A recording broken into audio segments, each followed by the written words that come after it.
Rivalry baseball reunited here at Genna Stadium. Two foes with so much history and a matchup that could define the 2026 West Coast League season. Welcome inside the broadcast booth. I'm Aiden O'Neill. Thanks so much for joining us. We're so happy to be back at home here at Home Sweet Home, Genna Stadium. The Elks coming off a tough road trip where they only picked up one win in 6 contests, and a Portland Pickles team that also isn't playing their best brand of baseball. An opportunity for both sides to get back on track. But the storyline coming in, we've got two teams in a rematch of that 2024 postseason where the Portland Pickles knocked off the Elks in 2 games. They went on to win that year's West Coast League championship. And in their first year outside of the Mark Magdaleno area, still looking for their identity. They've been good under Jim Hopple and currently are in a playoff spot. But the Elks, although they're 13 games below 500, you have a chance when these emotions get really high to knock off a rival in a big-time spot. We'll send it down to Dom to get you ready for that national anthem and get you set for this Tuesday night bout.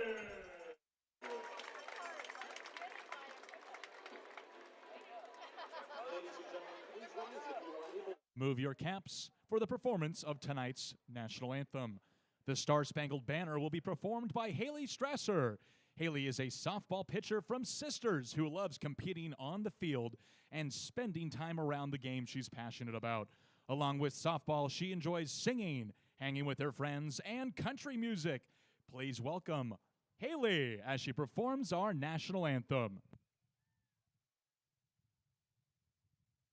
Oh, say, can you see by the dawn's early light what so proudly we hailed at the twilight's last gleaming, whose broad stripes and bright stars through the perilous fight o'er the ramparts we watched were so gallantly streaming, and the rocket's red glare, the bombs bursting in air, gave proof through the night that our flag was still there. Oh, say, does that star-spangled banner yet wave for the land of the free and the home of the brave? Thank you so much.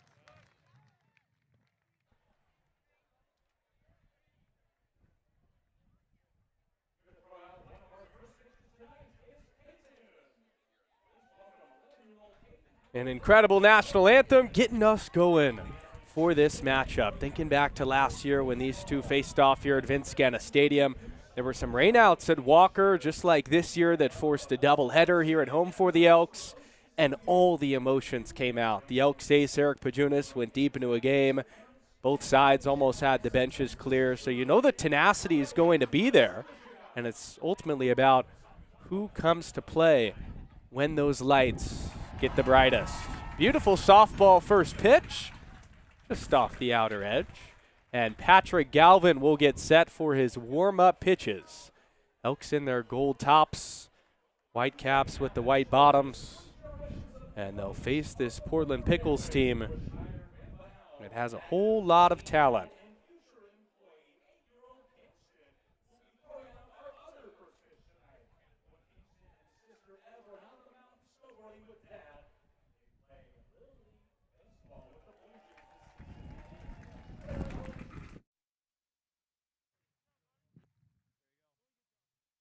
Two first pitches tonight, both on the money.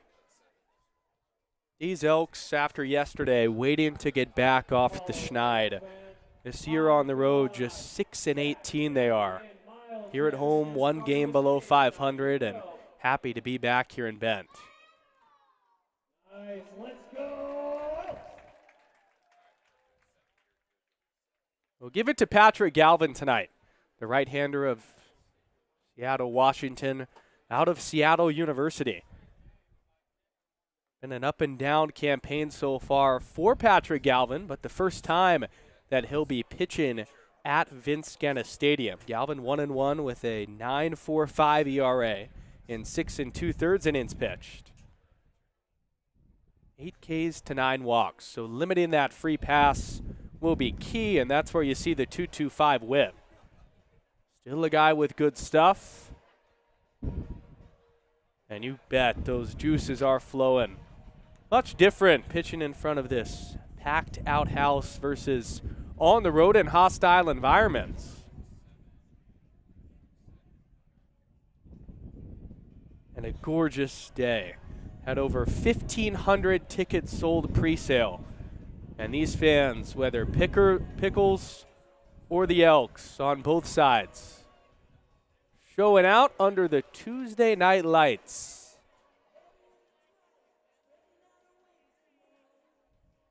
Pickles get ready to bat. Their navy blue tops, gray bottoms, and stepping up to the plate to get us going, Masa Chilcutt.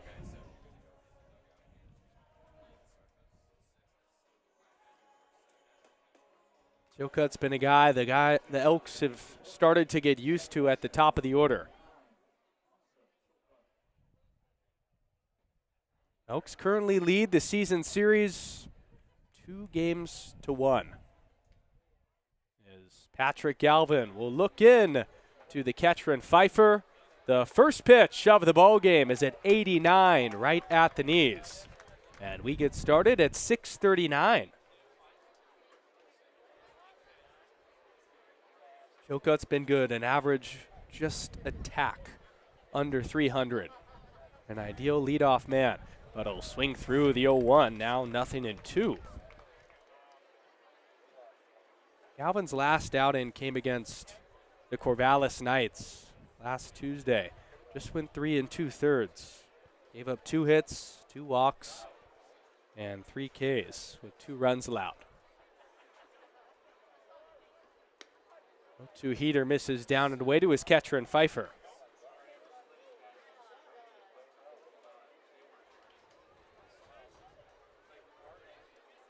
Extra grip with that new rosin from Patrick Galvin. Setting up on the first base side of the rubber. Is 1-2. Breaking ball. Sky down the left field line. When Gurney gives chase, and it goes out of play.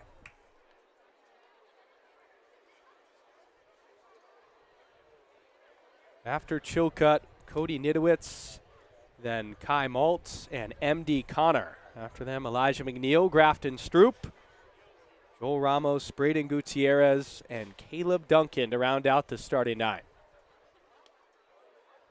Galvin misses down and away on the 1-2. Offensively for the Portland Pickles, they're looking to get back on track too.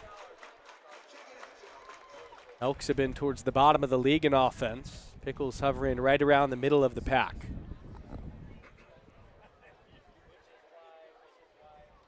Galvin works home on the 2-2 and is breaking balls away. Home plate umpire Derek Dunbar. On the bases Perry Schofield, crew we've had multiple times. Galvin well ahead, but Chilcutt doing what he does. The Rice Owl coming over from San Antonio, Texas. Battling along. And Galvin lost him on the walk.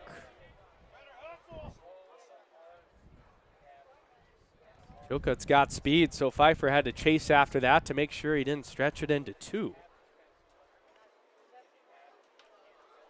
Leadoff walk, get some speed on the bases. With that, a look at the Elks' defense tonight. Win Gurney, Eli Pupo, and Jace Miller in the outfield from left to right. Brady Pettit, and the Bend Elk debut from Camden Hartlob at shortstop. Ty Hattenhauer at second, Cam Beck at first, and Isaac Pfeiffer in the squat. Now it's Cody Nidowitz, the switch hitter, batting from the left side. Takes a fastball for a strike.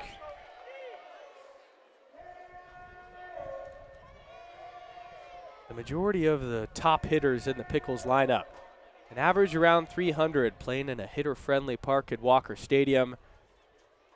But great bat-to-ball hitters. 0-1 is fouled away. Nidowitz at 279, 1 homer, 11 driven in. An 838 OPS from Cody. He'll cut off a first, will go. He's second on the team in stolen bases. Healthy lead over there. Galvin's 0-2. Fastball. That was a whole ball in the zone, but did not get the call from Dunbar.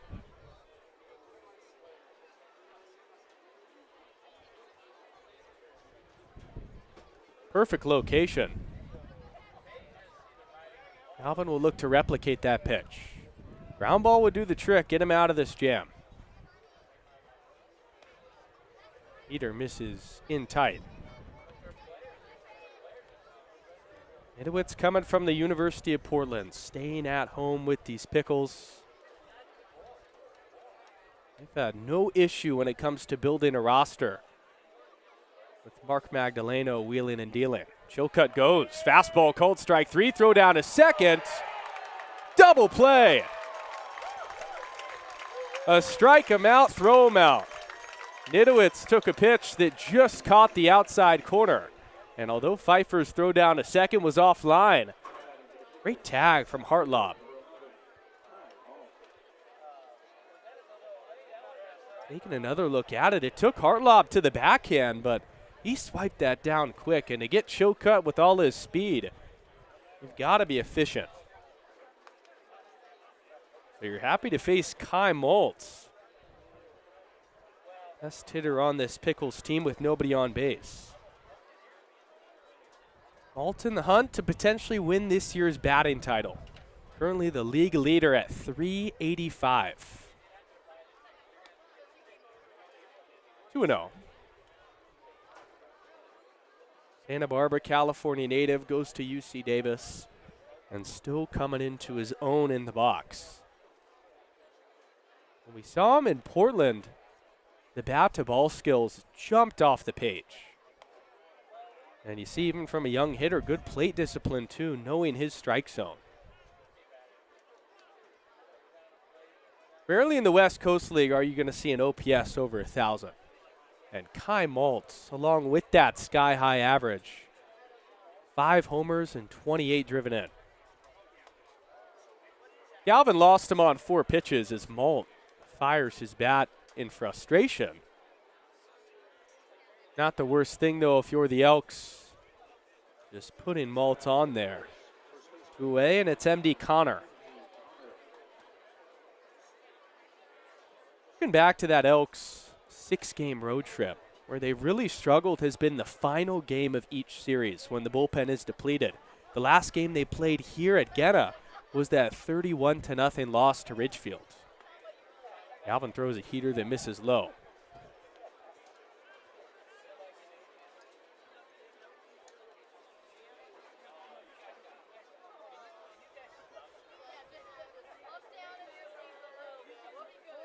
Connor just one of 2 natural lefties in the lineup.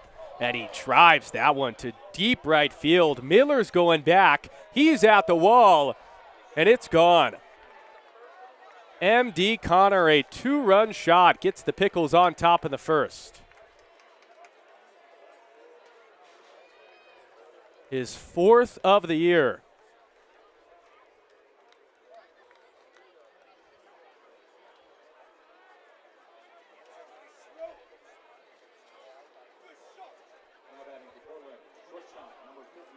Just got a pitch in his wheelhouse. A fastball at the bottom of the zone. Went golfing, going down and getting it.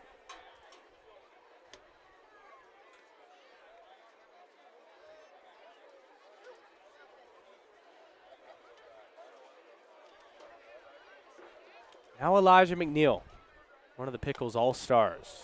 takes a breaking ball up. You thought in the moment walking Kai Malt wouldn't be the worst case scenario, but this Pickles offense is balanced, and MD Connor makes Galvin pay for it. Whatto, fastball's driven deep to left center field. Pupo's going back. He's looking up, and it's off the base of the wall in left center. McNeil's going to hook on the trailer at 2. And back-to-back extra base hits have the Pickles cruising against Galvin.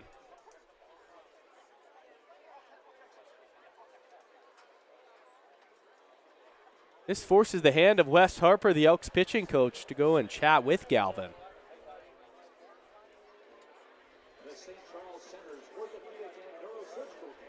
Wes, in his first year as true pitching coach, was in that same role in 2024. So you could call it the second year, but not consecutively. One more look at that MD Connor blast. He knew it with the bat drop, and he had to wait for Miller to measure it. But when Jace went back, he quickly ran out of room.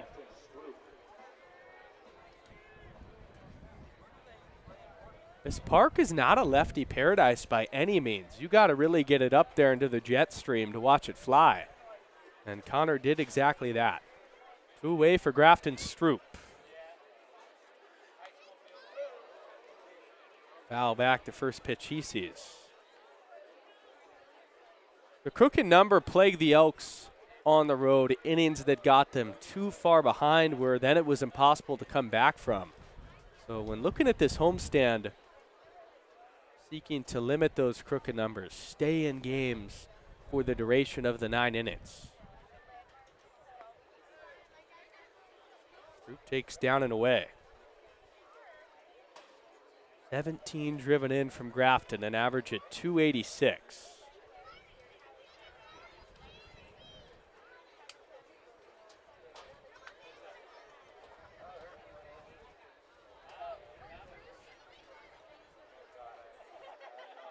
Galvin with a long look at McNeil. 1-1. Fastball gets the call on the outside corner. Now 1-2.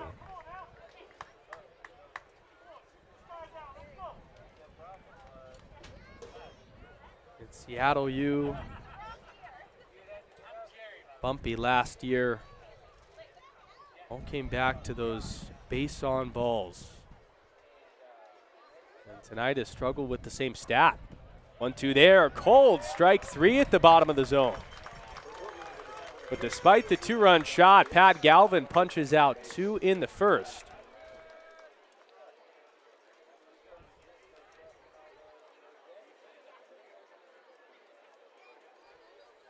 Go to the home half. Elks coming up on Bend Elks YouTube when we come back.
Bottom of the first inning, Elks coming up here at Genna. 2-0 Pickles on that 2-run shot from M.D. Connor.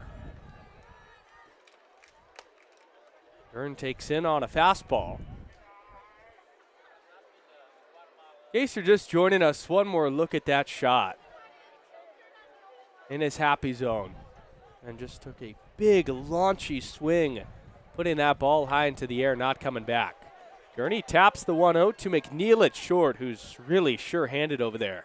And he fires on to first to put Gurney away.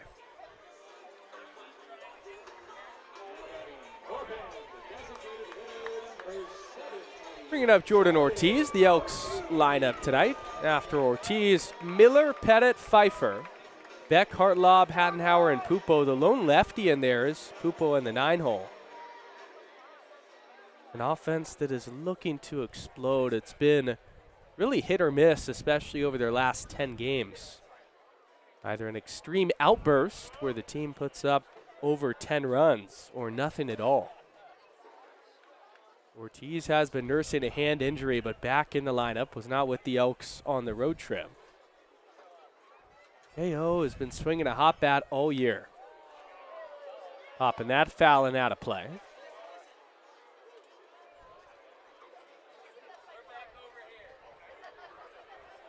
Starter on tonight, mound for the Pickles, is Ari Kligman.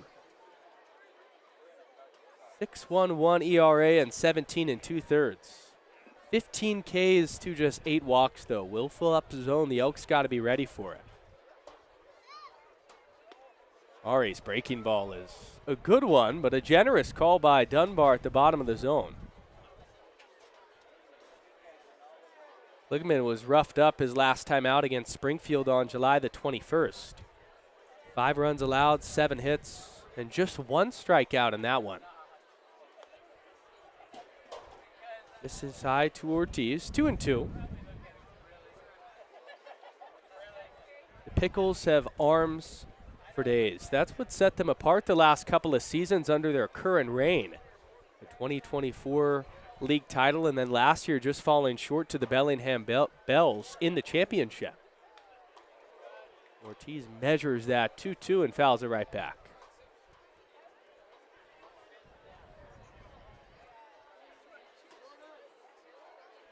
With Jordan Ortiz, the Elks hitter has provided. Has been steady offense with 2 strikes, always battling. Finding his average over 340. Breaking ball misses just up at 74. Gutsy take from Ortiz.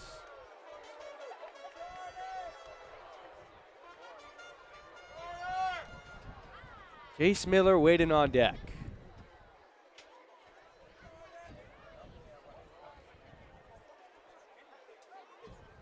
Payoff. Ortiz strikes out swinging on a fastball at the top of the zone.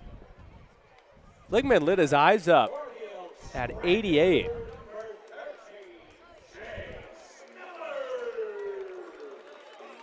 Pickles defense on this Tuesday night. Cody Nidowitz, Kai Maltz, and Caleb Duncan in the outfield. Grafton Stroop, Elijah McNeil on the left side, Masa Chilcutt, M.D. Connor on the right side of the infield, and Braden Gutierrez is catching. 2 away for Jace Miller, a guy that knows this rivalry well. The ground one off the glove of Kligman, but right to Masa Chilcutt.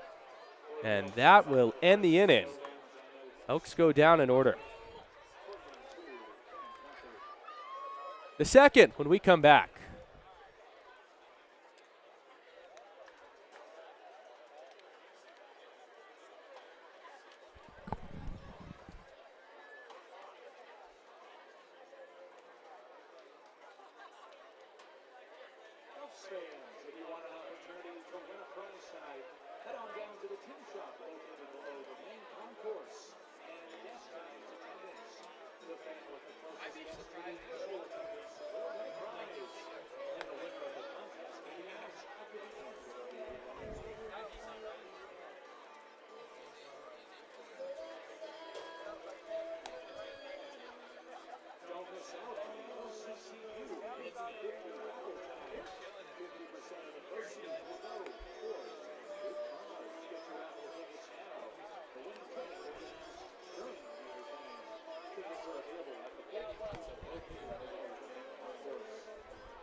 Okay. Yeah.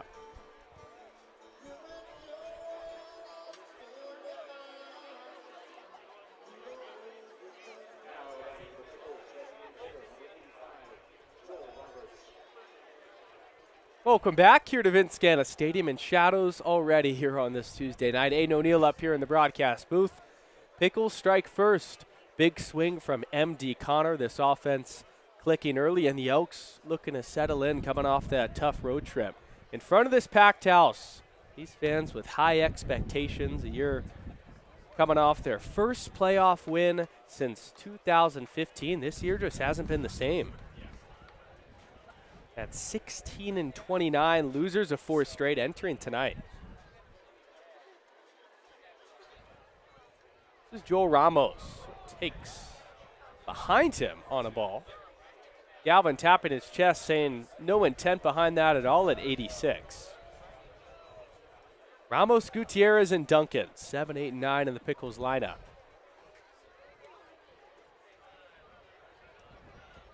Joel Roberts doing the DHing. He'll line one right at Pettit. One away. Line would be generous, just 70 off the bat, but lofted to BP, and he squeezes it.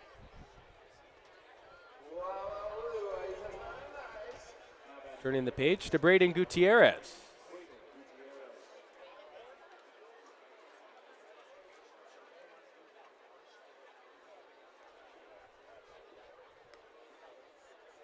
Take a pitch that misses down and away. Gutierrez was just a freshman at St. Mary's College of California. Pre-game catching up with his former teammate and Brady Pettit. He'll pop that one into shallow left field, and Wynn Gurney with a good jump makes the squeeze. A quick 2 outs and encouraging from Pat Galvin getting back in the strike zone. Caleb Duncan, the batter. Though we were away from Bend for a full week, it's good to see this air quality clearing up. If the Elks happened to play their games last week at home, I would guess that a couple of them would have ultimately gotten canceled. But today, 80 degrees and not a cloud in the sky. That breaking ball from Galvin's called a strike.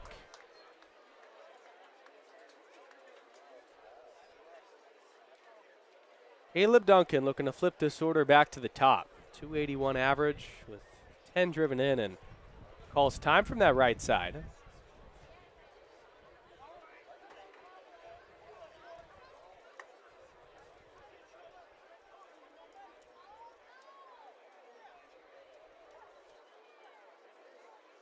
Pickles with endless uniforms to get today, going with that navy blue. And Galvin on the breaking ball hits him. Just slipped out of his hand at 74. One that will barely leave a mark. Caught him right on the rear end.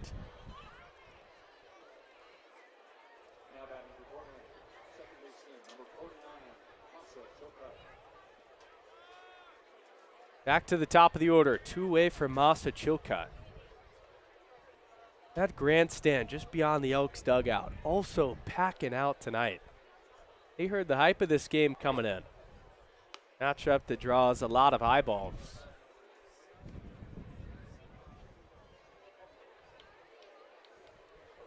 And tension on both sides, creating that rivalry environment, even if it sometimes crosses the line a tad. It's good for baseball. It's good to have rivalries renewed in the West Coast League to make these regular season games mean that much more. And on the Elks side tonight, although your season is dwindling and the gap closing quickly on the amount of light you have to potentially make the playoffs, you still have a chance to do something special playing the Pickles to start this week. 2-0 from Galvin, grounded off his glove and just beyond the mound. No play as Haddenauer picks it up with the bare hand.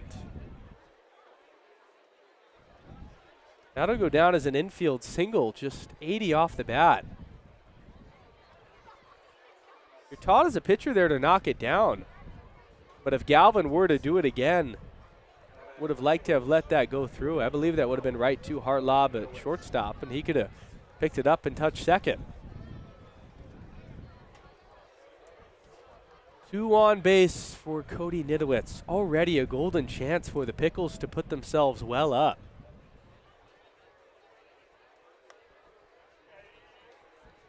Start from Galvin. 90 there at the top of the zone. That fastball will range anywhere from 87 to 90 miles per hour. That's the top end of it. Nidowitz with 11 driven in. Struck out swinging his first time. And that resulted in a strike him out, throw him out when Chilcutt tried to steal second. The 0-1 with 2 gone and 2 men on. This is a hair low.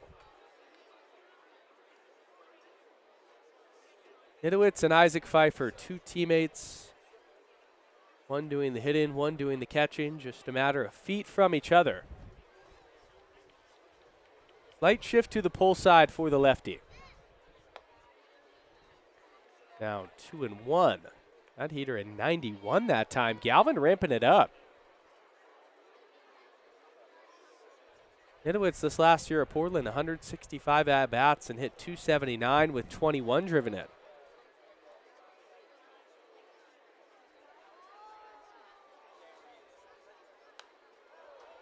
One popped foul and out of play. Elks' final homestand of the season. Their first of 3 here against the Pickles, and then 3 against the Marion Berries over the weekend before a road trip to Springfield, and then we're done. Unless the Elks go on a magical run and win their final 9. Could be some of the final moments we get to see of this year's Elks. 2-2 with 2 outs. Galvin missed just an inch off the plate on the inner third. With 3-2 and 2 outs, both Duncan and Chilcutt will be on the move as soon as Galvin commits home. That pitch count getting up. This will be number 40.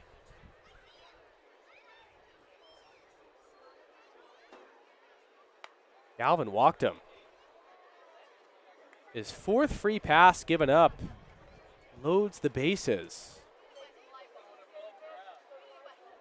Curious how long the leash will be tonight from Pat. He hasn't gone deep in games this year. But in the first of 6 straight, you want to preserve the bullpen as much as possible. This is now danger scenario for the Elks. You're facing the best hitter in the West Coast League with the bases loaded and 2 away. Huge moment here. Malt just takes down and away. Here's some Pickles fans in this crowd that made the trip. Heard their pop on the MD Connor home run as well. Duncan, Chilcutt, and Nidowitz the runners. Galvin in that windup. Malt takes in 2-0. To the gills. Everybody enjoying the final moments of summer vacation. It's crazy it's almost coming to an end. You got to come in here on the 2-0. Galvin does and gets some soft contact to the shortstop and Hartlob, who bobbles it momentarily. His throw to first just gets Malt. That was awfully close. But Hartlob makes the play. And the Pickles strand him loaded. Let's look at that play again. Hartlob to first. In real time, it looked like Malt beat it. If we slow it down, can't really tell from that angle.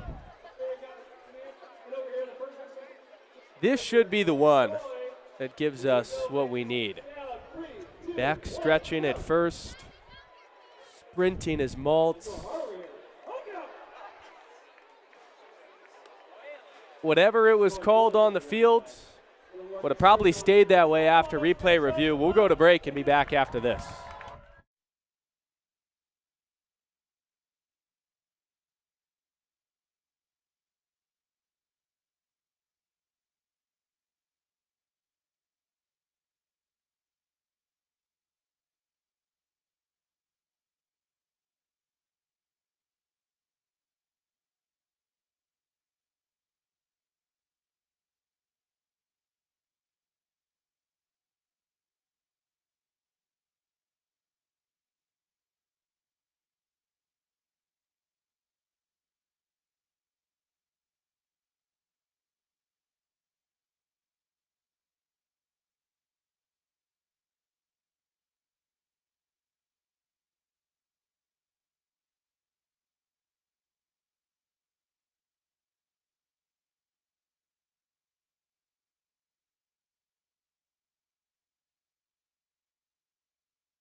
One of the best scenes in the entire West Coast League. This entire community comes together for these Elks and showing out on this weeknight. Pettit takes in on a fastball.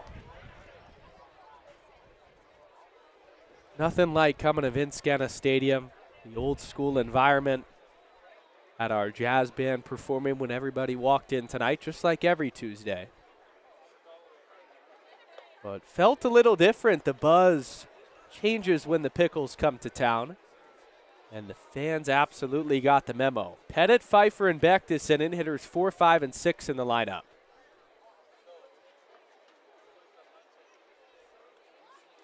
The new San Diego State Aztec takes up and in tight and got hit.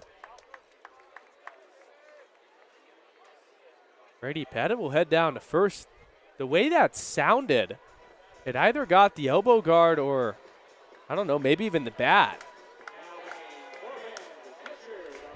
Didn't sound like clean flesh that it hit. It did hit, I believe, the elbow guard. That was that thud that sounded. That's the Elks' first base runner of the game. Brings up Isaac Pfeiffer.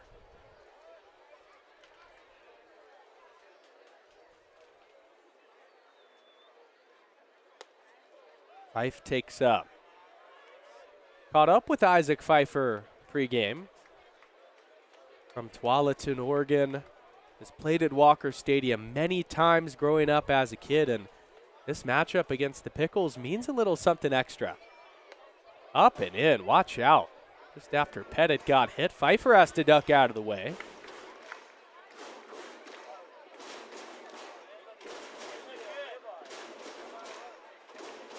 You just can't beat that view. Absolutely breathtaking. Pfeiffer takes down 3 balls and no strikes.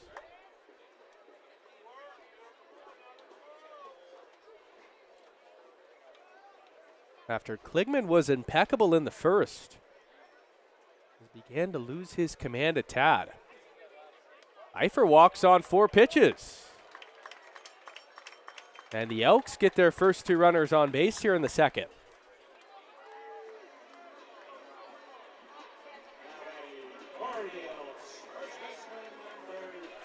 The mountains in the distance.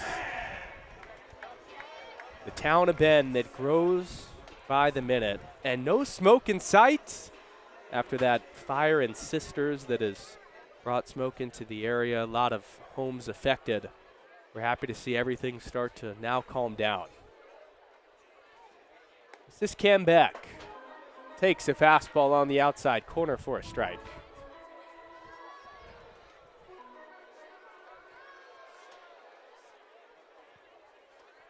Beck with endless power. One swing of the bat could completely change this game.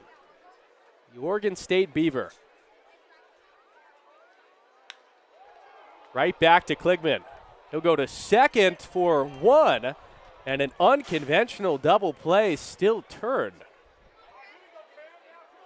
McNeil and Choka didn't know who was covering the base. McNeil ended up making the catch. Disaster averted from Portland. They both went there. And McNeil, that's great feet work around the bag to still maneuver his way to make sure he was on. And that strong throw to first. Big reason why he was an all-star was that elite defense. Goes down as a 1-6-3 double play. And just moments after, you were starting to feel like an Elks rally was around the corner.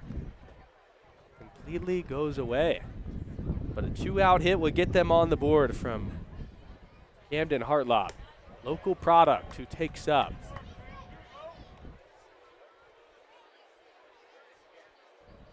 Hartlob, a local kid, went to Caldera High School and part of San Diego Mesa junior college out there. Take a strike there on the outer third.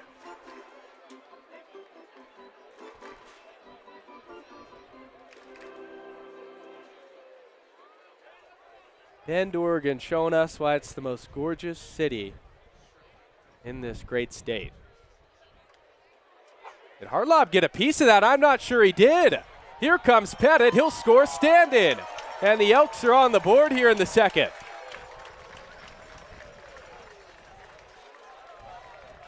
Jim Hopple's coming out of the Pickles dugout to ask. I also thought that that was a foul tip, but Derek Dunbar didn't think so. That still is hard to tell because it didn't really change trajectory. I mean, I can't imagine them overturning this. Brady Pettit also did not slide it home. He almost got thrown out there. But after the quick chat, nothing being changed. The Oaks will take it. Their first run of the game cuts this deficit in half. It comes in a very unconventional way. So then if that's not a foul tip, it's a pass ball on the catcher.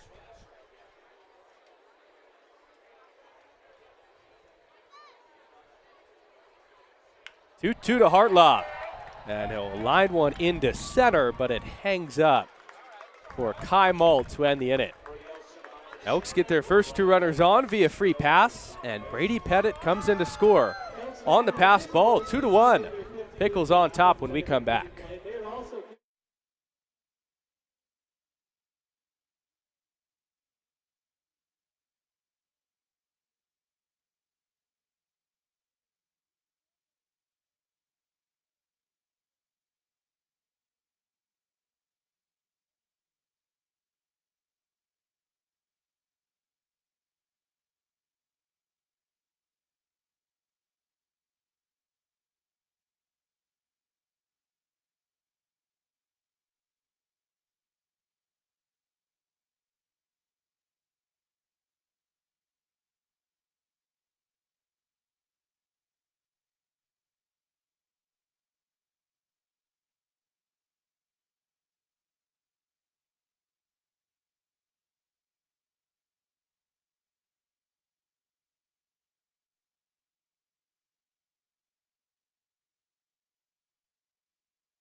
To the third inning. Pat Galvin misses away to M.D. Connor. Game one of this three-game set between the Pickles and the Elks. Fans embracing this final homestand of the year already with a great crowd on hand tonight. That ran in on M.D. Connor and he wore it off the hand. Now in some pain. He just homered his last at-bat. And that is not a pretty sight considering all the small bones that are in your hand. You hope that Connor's all right.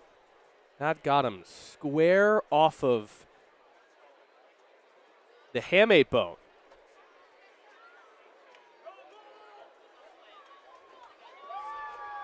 And this is not good at all. There's been multiple MLB players over the last couple of years that have broken their hamate bone on that exact same play. It's just on the side of your hand. Corbin Carroll, Jackson Holiday, and I really hope that's not the same for Connor, but he is still writhing in pain and has barely moved it.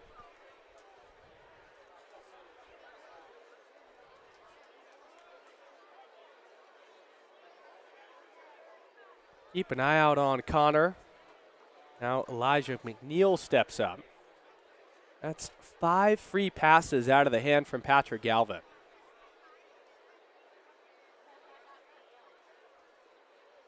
Elijah McNeil, who doubled his last time, will take down and away on the ball.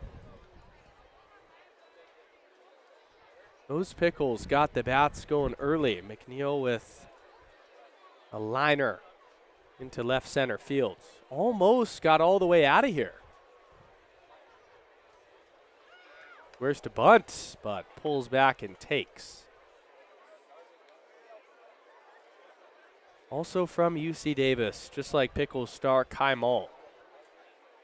And as a true freshman, McNeil established himself as one of the best shortstops in his class in the entire country. Immediately hit .262, 5 homers, 26 driven in. That's way to the backstop. Friendly bounce to Pfeiffer, but good base running from Connor. He moves up on the wild pitch.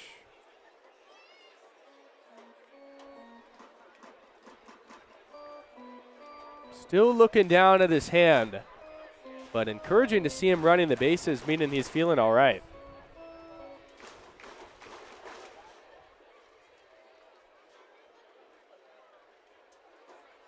See that friendly carom to Pfeiffer, but with the read by Connor, he was already almost all the way there. Alvin gets the friendly call on the outside corner. Elks bullpen starting to stretch. Looks like Carter Hess is down there playing catch. He could be in the fold tonight. The Lapine, Oregon native. McNeil ducks out of the way of that one. And that's ball 4. Back-to-back free passes from Pat Galvin. Just handing the Pickles base runners. When you're playing against a team like Portland, who's in the postseason right now, if the season ended today, history of success, you never want to beat yourself. See if Stroop bunts here, runners on first and second and nobody out. Pickles always do the little things. Stroop does, but he bunts it foul. You get both of those runners over, it sets up Joe Ramos with the chance to knock in a pair.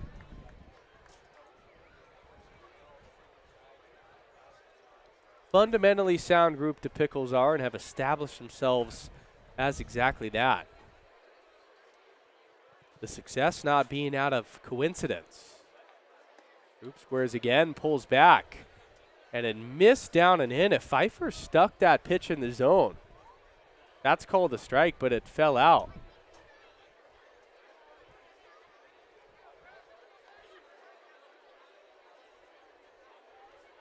Group his first time struck out looking. Galvin looking for a critical ground ball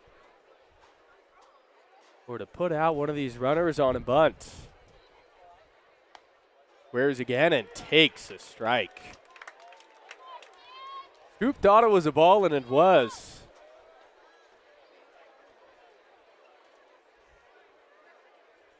See if the bunt is now off. 1-2, nobody out. Connor on second, McNeil on first, here in the third inning. Galvin on the fastball, it goes to the backstop. And they don't even need to get the bunt down. Both runners now in scoring position. That goes down as a pass ball on Isaac Pfeiffer. He just didn't catch it.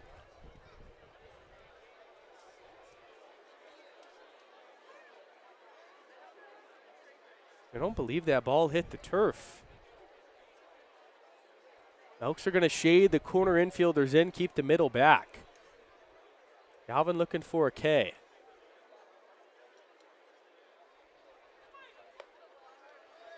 This is up at 83, full count.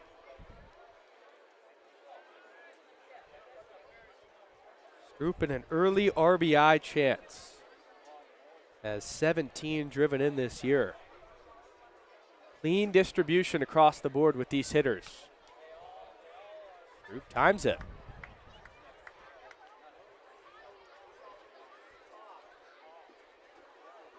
From Western Oregon University is Stroop. Originally from Hartford, South Dakota.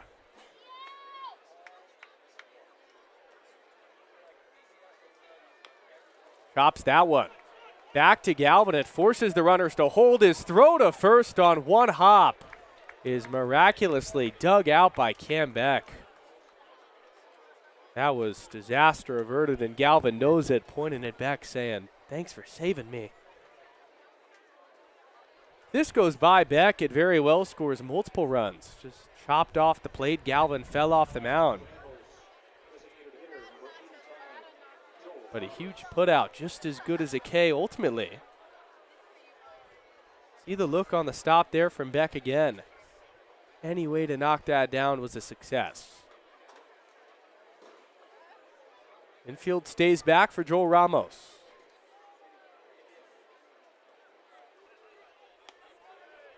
Galvin misses away. Hess still getting loose, now with a catcher.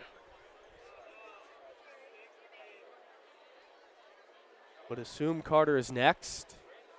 He's not with the Elks on their road trip. A lot of these guys entering the portal, starting to visit schools. Hess being one of them. Fouled away down the right field line.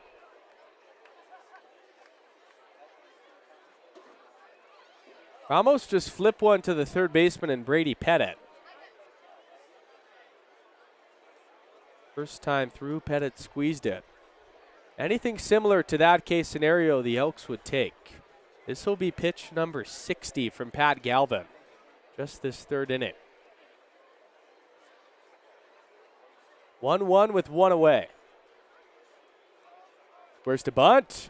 Gets it down on the third baseline. It's fielded. It goes down as an infield single. But I hope that one of the umps picked it up. That bounced up and then hit the bat, and Perry Schofield's all over it. This is absolutely the right call. What happened was it was bunted straight down. It popped up and hit the bat, and the umps get it right. You'll see here on the replay. Straight down and then up off the bat into play.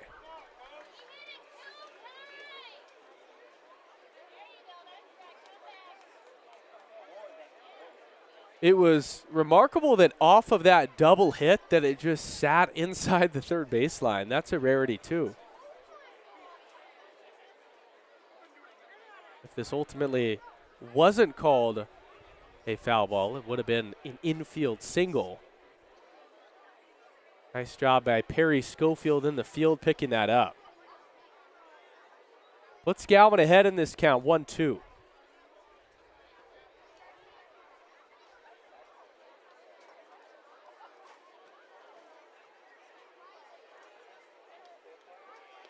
Down and away, and a nice stop from Pfeiffer.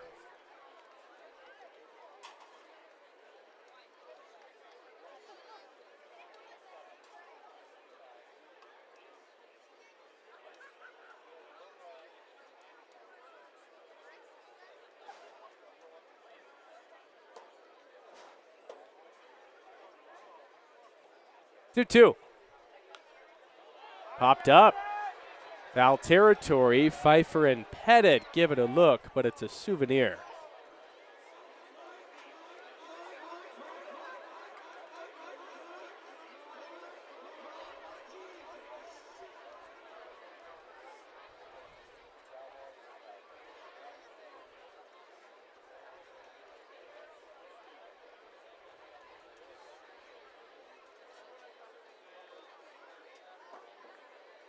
Joel Roberts battling hard. Working from the right side. And Roberts takes down and away. It gets away from Fife, but not far enough. Roberts will keep hitting, but no runs score.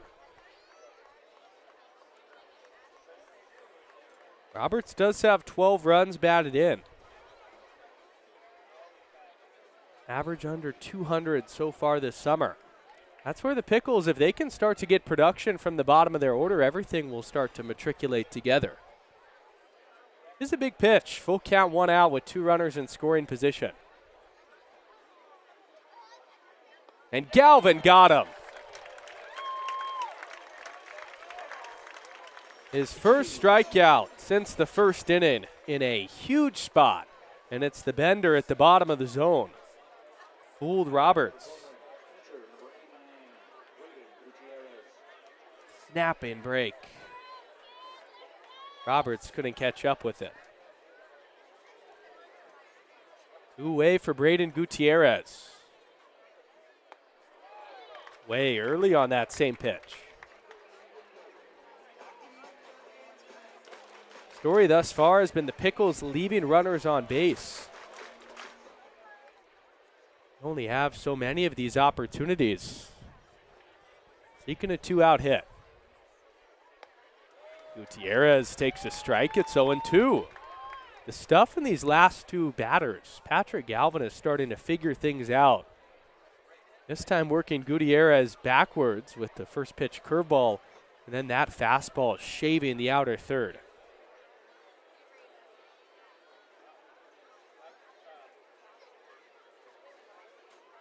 Oh, 2 with 2 away. Connor on third, McNeil on second. And Galvin gets out of it. The backwards K, painting the edge. The Pickles again strand a pair. And Galvin escapes with back-to-back looking strike threes.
Elks looking to build off of some momentum, leaving the Pickles on the bases again as they trail by 1.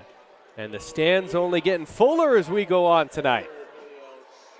Elks still looking for their first hit of the ball game.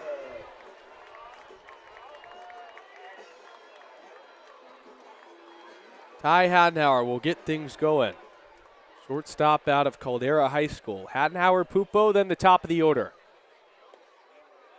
Ty takes low.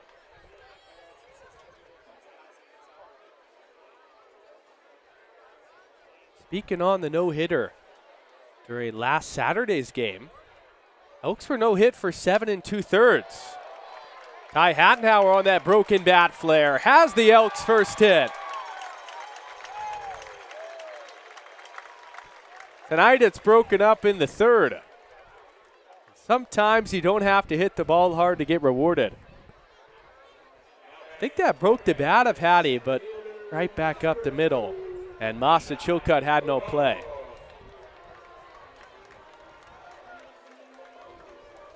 Just so softly and an impossible angle for both middle infielders. Now Eli Pupo, who will square to bunt, and he bunted a ball that was well over his head. Foul.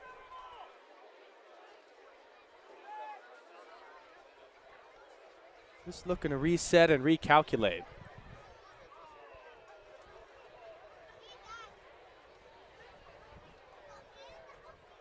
Pupo, the Redmond, Oregon native, tends Bushnell. Square round again, and he'll bunt it foul again. Pupo, one of the more trustworthy guys that Coach Alan Cox will put the bat in his hands when it comes to bunting. but here just unable to get it down. Ari Kligman, 26 pitches, 2 innings, a strikeout, a walk, a hit, a run. A whole lot of unos on that stat line.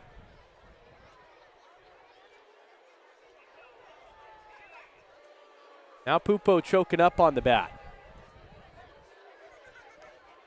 Foul tipped it into the catcher's mitt. Strikes out on 3 pitches. That'll be one that'll really frustrate Alan Cox after Pupo was tasked with bunting the first 2 pitches and then could not get it down, ultimately striking out. Pupo, a fierce competitor too, will be kicking himself. And we're back to the top of the order with Win Gurney.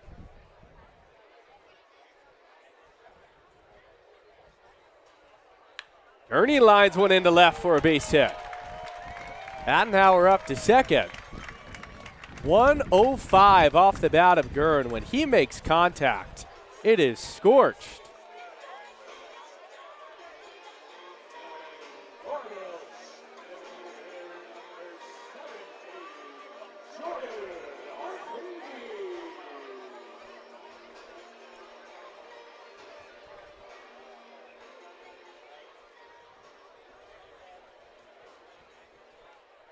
Now Jordan Ortiz.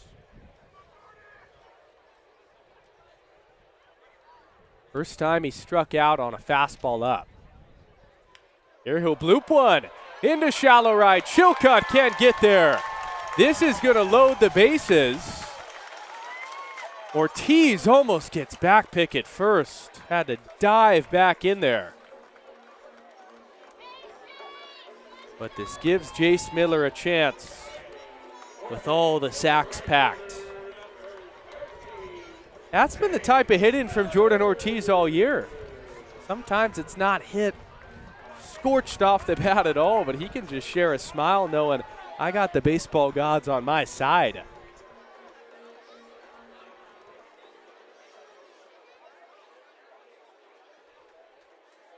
Jace Miller steps up in this one-run game with him loaded. Kligman fires in a fastball, and I am not sure where that missed. Dunbar called it a ball. It was in there by a lot.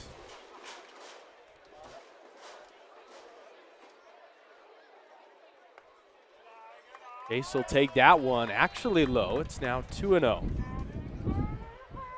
Miller's been starting to see some better at-bats, but the average still hovering right around 200.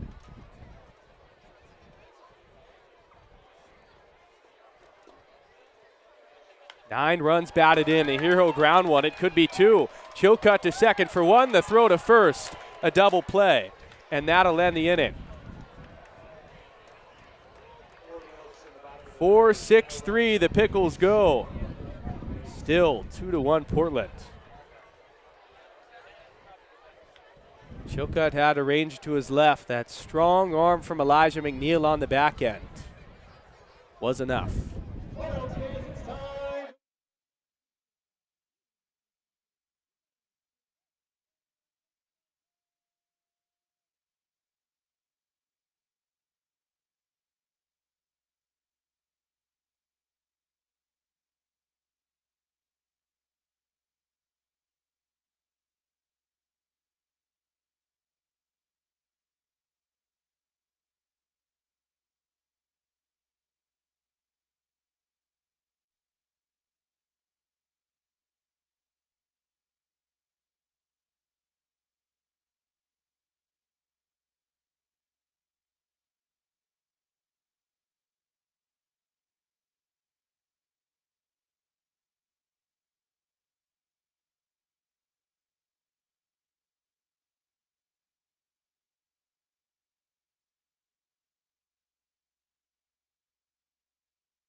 T-shirt toss for a great field PA guy, Carson.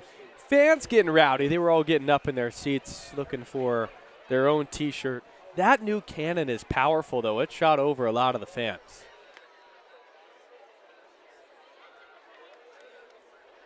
Taking down and away, Caleb Duncan. Duncan, Chilcutt, and Nidowitz. 9-1-2 coming up for the Pickles. Galvin's still working. The righty misses down and away. The Elks that last inning. A golden chance. Stranded, the bases loaded on an inning-ending double play from Jace Miller. That's the second double play they've grounded into tonight as the breaking ball hits Duncan. That is the second time he's been hit by a pitch on a breaking ball. And although no marks have been left, he's gotten 2 free bases.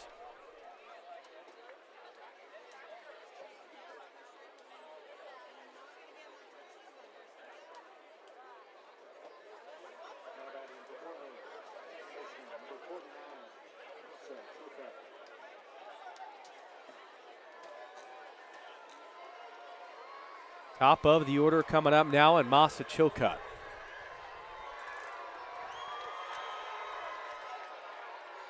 He'll square to bunt and take away.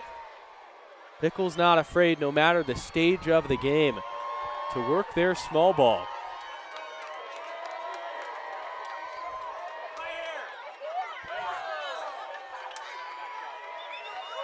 Headed crashing in at third.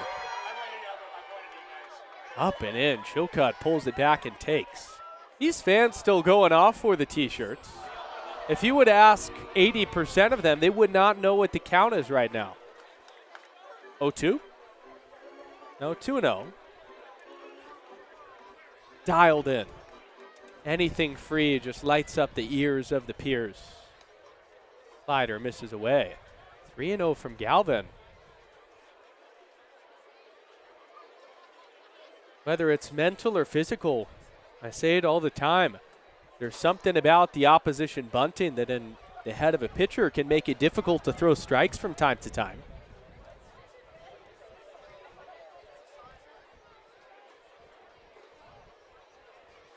Galvin delivers the 3-0, and it misses up and in tight. Chilcutt has to duck. A hit by pitch and a walk start this 4th inning, and Alan Cox is going to go get him.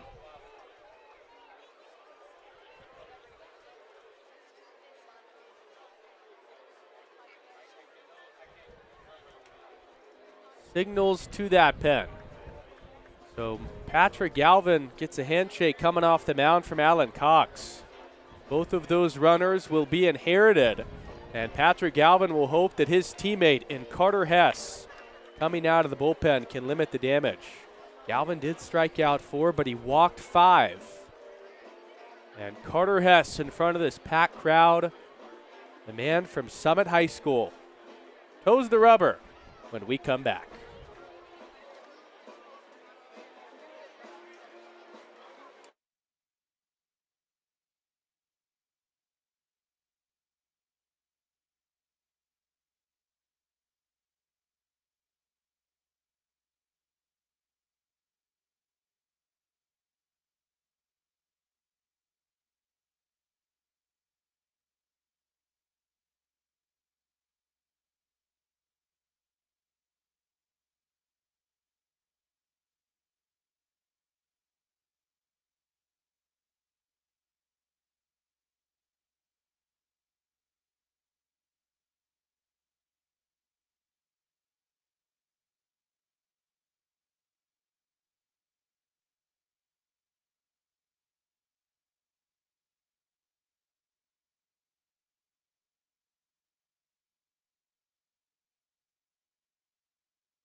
The new pitcher is Carter Hess, out of Summit High School right here in Bend, Oregon, from Lapine, just down the road, and now in Mount Hood Community College. Hess throws to Nidowitz, and he fouls the bunt just back. That's what Masa Chilcott looked to do, and then Chilcott ultimately walked on 4 pitches. So head coach for the Pickles, Jim Hopple, putting on that bunt again to look to move 2 runners in scoring position. Nidowitz's last time did walk, and giving himself up right away here. Pulls back and just takes high. It's also a strategy at this time of the night at Genna Stadium, where the sun sets directly in the batter's eye, especially from the left side, that a bunt can shield the eyes from that beaming sunshine. Takes up 2 balls and 1 strike.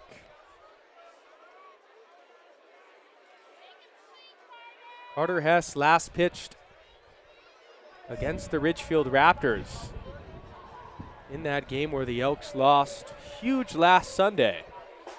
And look at that sun. The bright star just beyond that light tower. Breaking ball misses up. 3 balls and 1 strike. Carter Hess struggling with the same thing Pat Galvin did. When these batters are squaring to bunt, the inability to throw it to that bat. And nowhere to put him now. 3-1 the count. Both Duncan and Chilcott reached on a free pass, a hit by pitch and a walk. That's foul just back to the bricks, and caroms all the way to third base.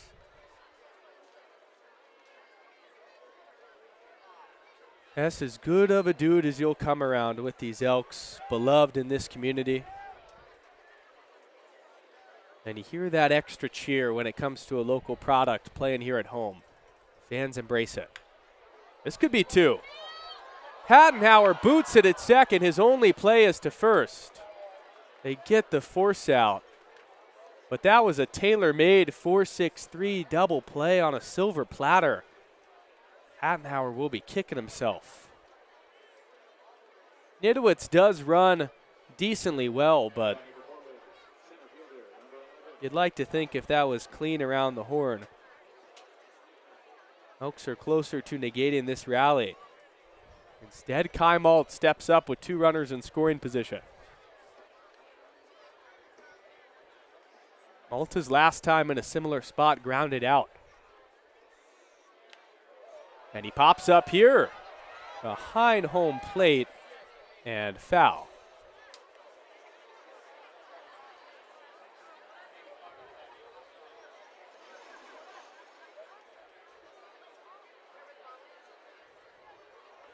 An absolute star in the making for these Portland Pickles. 28 runs batted in with this group. That currently tied for the team lead. Got an open base at first. And if you're Hess seeking to stay on a corner, doesn't get much easier with the man on deck in M.D. Connor, who stayed in this game despite being hit by a pitch his last time.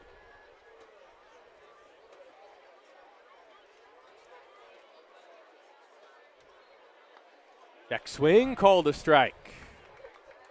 Now 1-2.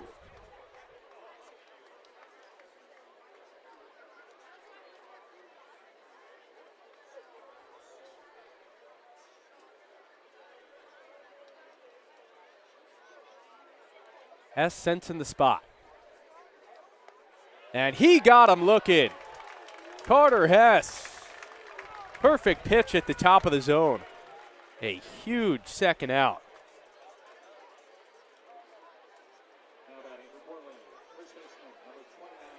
The high breaking ball can sometimes be effective despite you not wanting to finish with that pitch up, because the eye level sees that as way up and then it just bends into the uppermost part of the zone at the very last moment.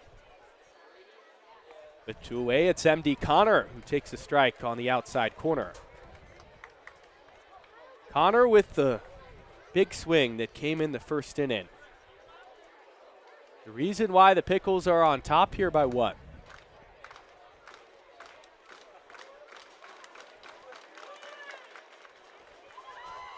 Oh, 1 trails away.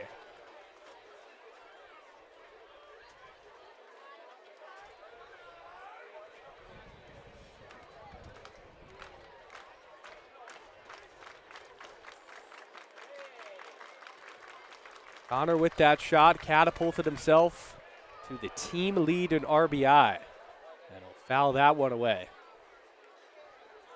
That homer that came back in the first was just a heater right where he wanted it. MD lifted it, it never came back. And he stopped and stared, but this time Carter Hess ahead. This is outside on the 1-2.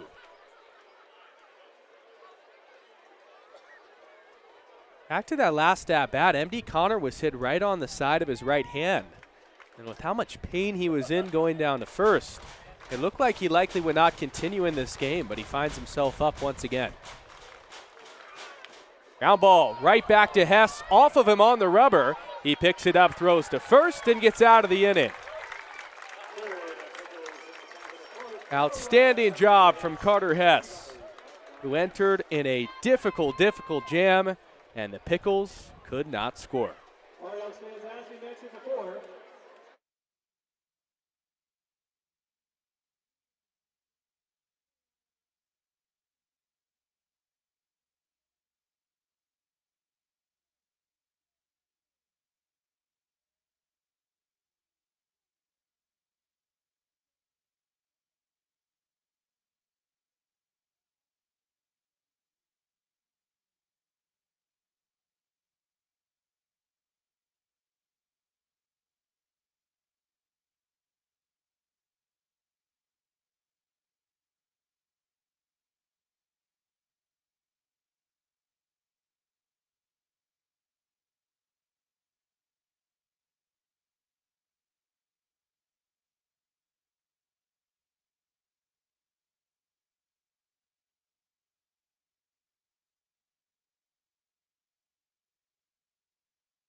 Bottom of the 4th inning, 2-1.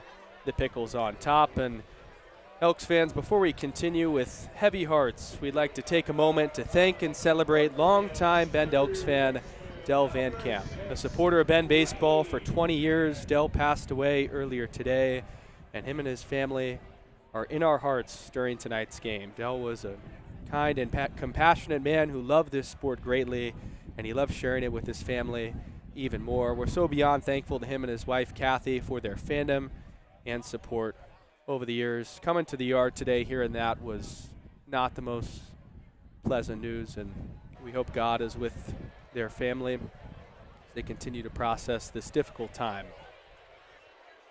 That's the beauty of these Elks, is the fans mean so much. The community truly drives this entire product.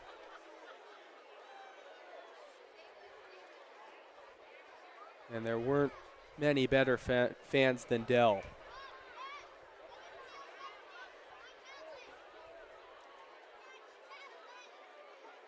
Brady Pettit, the batter, takes high on a fastball.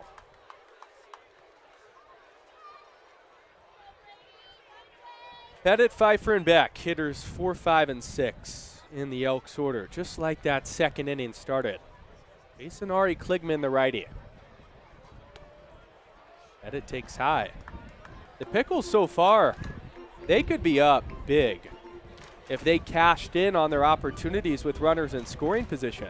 but Portland has left 8 runners on base, and we're just in the 4th inning. Pettit takes down, ball 4.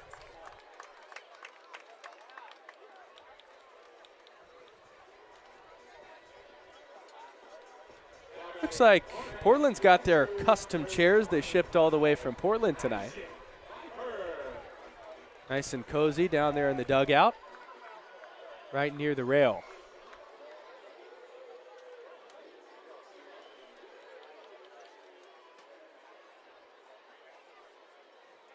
Kligman to Pfeiffer, who bounds one over the third baseman's head and Stroop. McNeil fielded it deep in the hole, but he threw it past Chilcutt.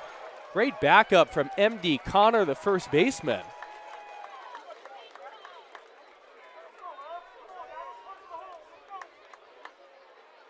It goes down as an infield hit.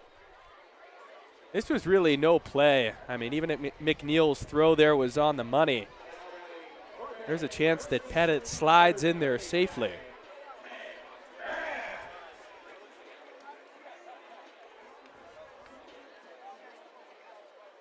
First and second, nobody out from Cam Beck.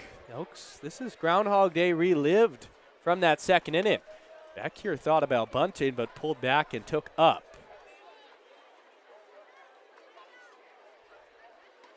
Cam Beck in his tall frame, I'm sure through his years of baseball, hasn't been asked to bunt too much. But if he could get it down, it could set up that go-ahead runner in scoring position. Squares again and gets it down foul up the third baseline. Fielded by Stroop there.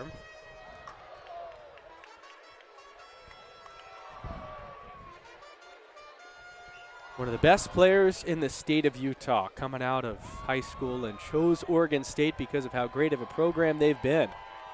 Getting those consistent reps now for the first time in college with the Bend Elks. Squares around again. Pulls back and takes high. Great eye that time from Cam Beck. I mean, that just missed high. Gutierrez was asking home plate umpire Derek Dunbar where it missed.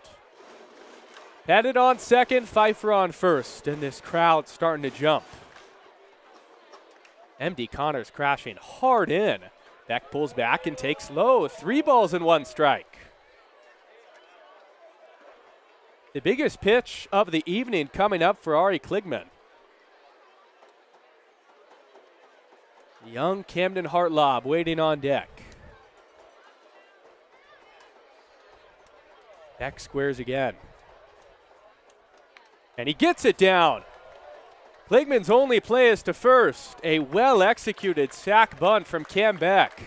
And he'll get a round of applause going back to that dugout.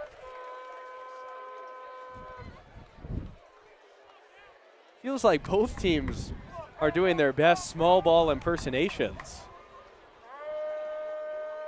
Wasn't the most perfect bunt, as the pitcher Kligman still fielded it near the mound, but it was good enough. And it draws the infield in for the Pickles for Camden Hartlob. Camden in his Bend Elks debut flew out his first time. Ake, a strike on the outside corner.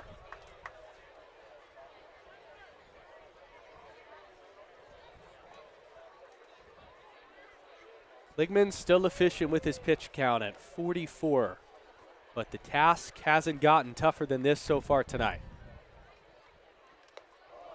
Hartlob chased 0-2. Of course, loads of emotions going into the head of Camden, I'm sure. These Elks players talk about it all the time.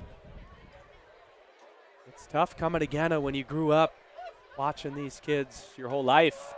Hartlob strikes out on a fastball at the bottom of the zone. A huge second out from Ari Kligman, because that allows the defense to now move back.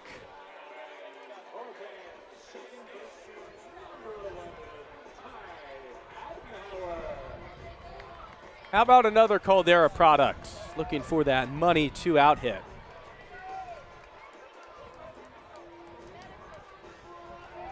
Singled on a blooper his first time.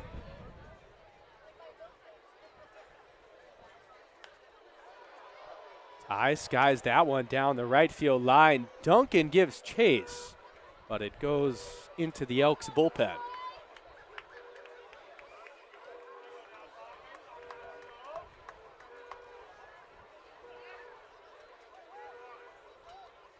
Ty Hadenauer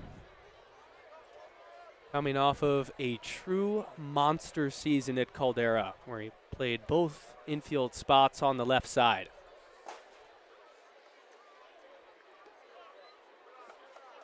Take that low. He played 25 games and hit .548, a .987 slugging percentage, 7 homers, 36 driven in, and one of the few young players that's looked really comfortable as he drives that one deep to left field with backspin. Nidowitz is going back to the warning track, and he makes the catch. That ball just stayed in the yard as Hadenauer gave it a drive, but all for naught.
Top of the 5th inning, Elijah McNeil getting things going for the Portland Pickles.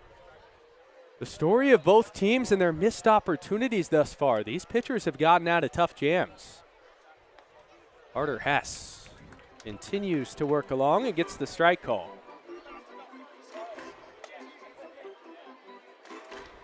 McNeil's reached in both of his plate appearances a double and a walk. Those shadows already, both Dunbar and McNeil plastered against the bricks. That pitch misses in. We're entering the time of the night where it becomes practically impossible to hit. Baseball's already hard enough. And then you add in the star that makes up our galaxy. It's tough. McNeil drives that one, though, to deep left field. Going back is Gurney, and he makes the grab.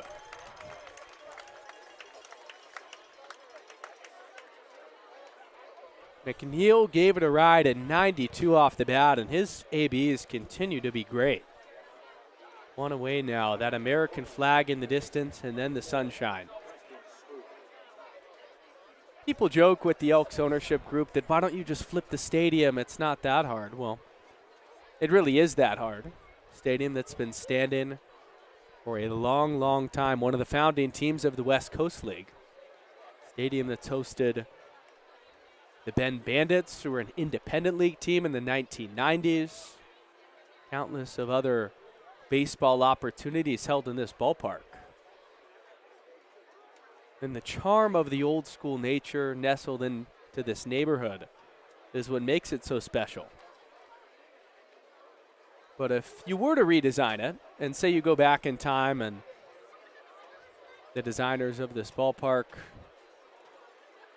had another say, well, they probably would have flipped it around. 2-0 to Stroop, and he'll single into shallow right field for a base hit. Good bat to ball. That's the first Pickles hit since the second inning. They get off the schneid and get a guy on base. Bringing up Joel Roberts.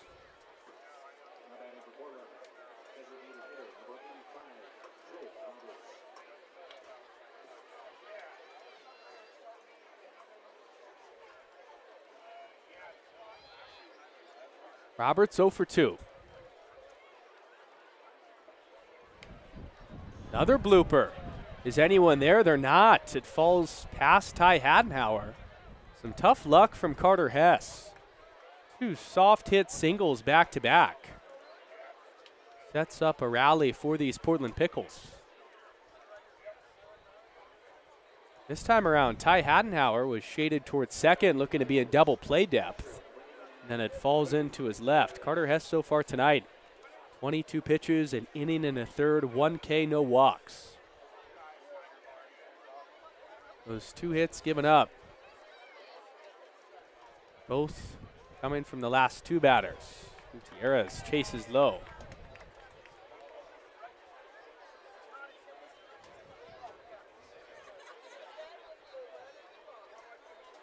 These Pickles each inning are setting themselves up for success. They have just yet to break through.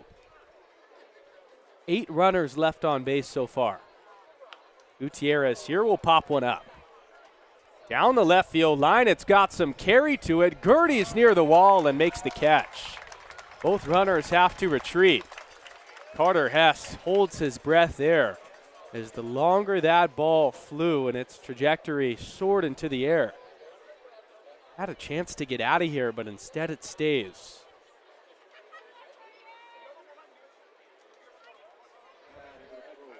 Two catches from Gurney sandwiched by back-to-back singles.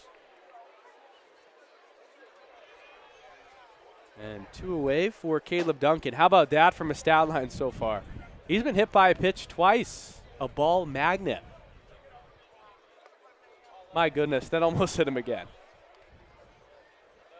Curveball that missed in. He's got that elbow guard. If he reached it out there, it might have caught a piece. Group out on second, Roberts on first. 2-1 Pickles in the top of this 5th. Now 2 balls and no strikes.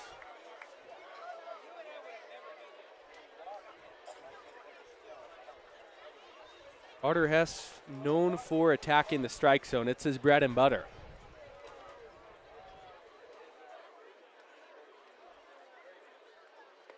Big swing and a miss. Duncan swung out of his shoes looking to put that ball on top of the grocery outlet.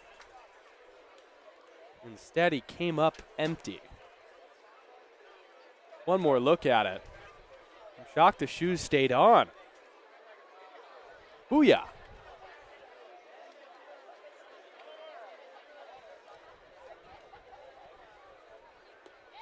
Two and two. S on the breaking ball gets Duncan chasing down and away. Bringing up a big pitch. 2-2 with 2 outs. This crowd feeling it too. Hess escapes with a punch out.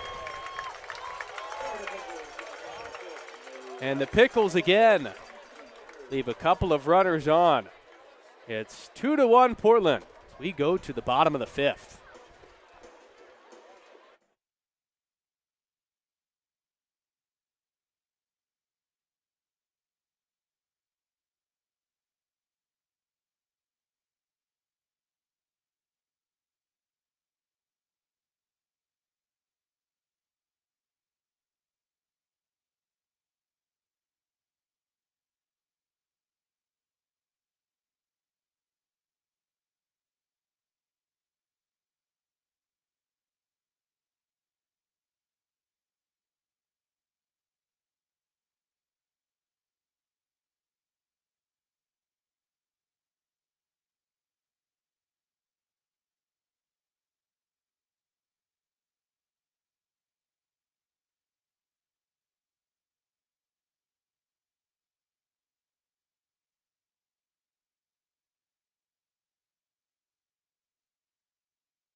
Bottom of the 5th inning, Eli Pupo kicking things off for the Elks. 5 hits for the Pickles to 4 for Bend in this 2-1 lead.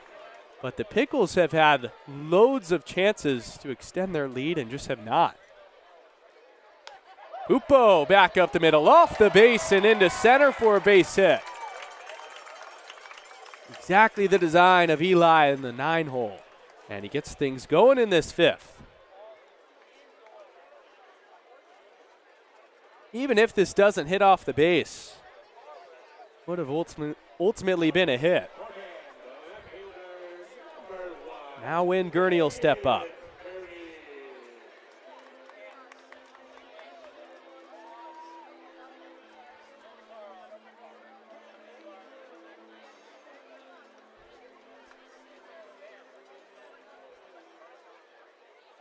Shadows improving as the inning goes along, but still a tough sight for the batter. Gurney chases down and away on a breaking ball. One of our first looks at Win in the leadoff spot. 1 for 2 and singled in that 3rd inning. Pupo with some speed off of first. Leaning and has to dive back as the pickoff attempt from Kligman is wide.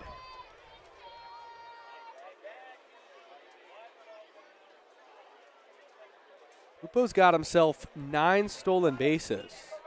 On the active Elks roster, that's the most. Gurney fouls it off his foot. Win from Manhattan Beach, California, coming off his freshman campaign at LMU. His 2nd year here in Bend. So much firepower out of that right-handed bat. Credit to Kligman, it hasn't been the most pretty outing, but he's done his job and has gotten himself through all these innings efficiently. They throw over to look at Pupo again. Soft toss and he's back.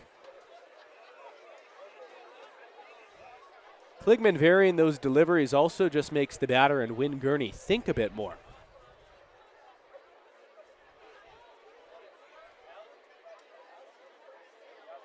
Hearn chases, swung on and missed. They'll throw down to second, a delayed steal from Pupo, and he's there at 2.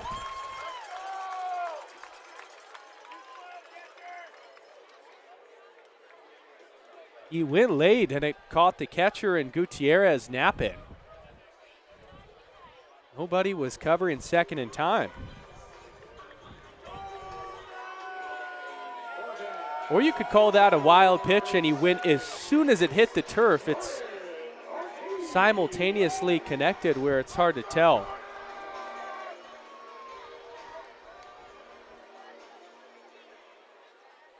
Base hit from Jordan Ortiz would tie this game.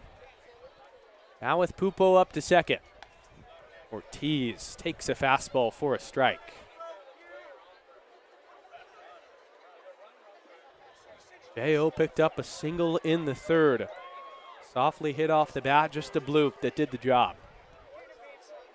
Has 8 runs batted in this summer.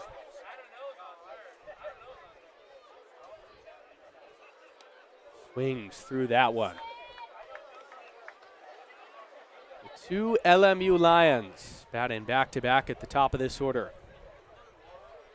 And all of the LMU Lions that have made their way to Bend this summer, coming off their freshman year, it was a rocky season for them in the West Coast Conference, where they only won a handful of conference games, but the future is bright with the talent on their side.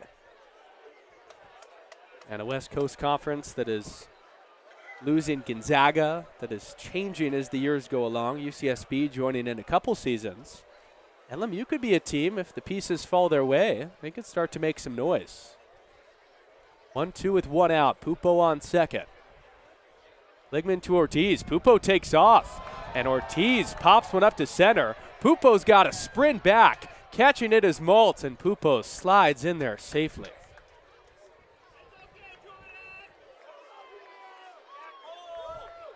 That was a hanging curveball.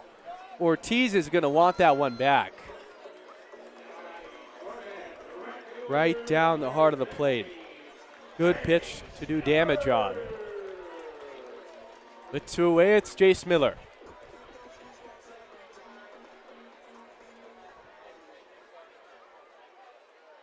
Miller, his last time through, grounded into an inning-ending double play. Elks had the bases loaded. It was their best chance of the night in the third inning. Big swing to a knee from Miller. When he's going right, the swing decisions are elite. The bat to barrel, also along with that same breath, but Jace has just been scuffling at the plate. Polar opposite of last season where he won the West Coast League batting title. Take that curveball away. Pickles bullpen starting to stir, but no one actively warming up.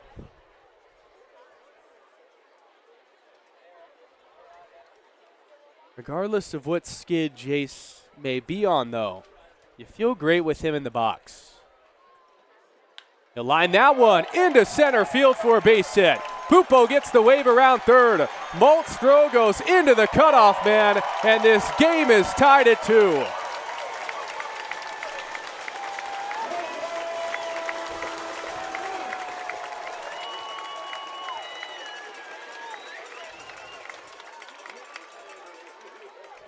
That's why you trust him, because Jace at any given moment can deliver. And that one, 97, a beautiful swing, taking a pitch down and away, right back up the middle, and an easy score from Eli Pupo.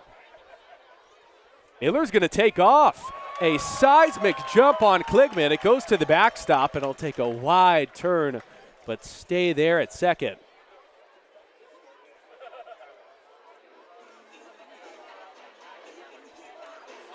What happens from time to time. You give up a big hit, you forget about the runner on the bases.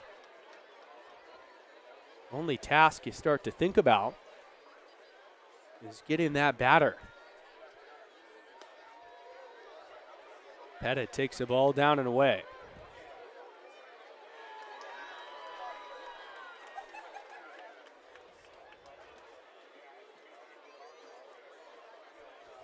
Pettit's reached on a couple of free passes, a hit by pitch in the second and then walked in the fourth. Opportunity to lift the Elks on top. Take a strike.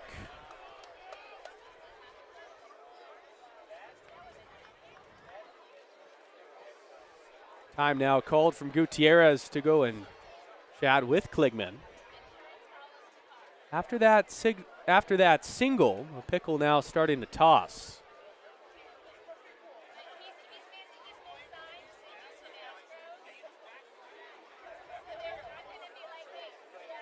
Backup plan for Kligman on tap. And the Elks also have another reliever getting loose. It's the sidewinder Alex Figueroa that will be next after Carter Hess.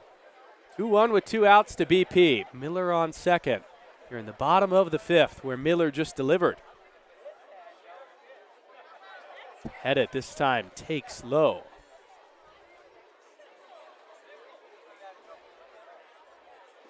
After a year at St. Mary's with Brady Pettit and the catcher in Gutierrez, a teammate of his in Moraga.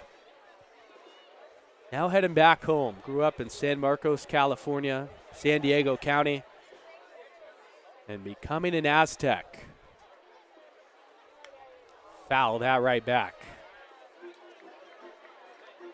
And that experience shaped a lot of these St. Mary's Gales.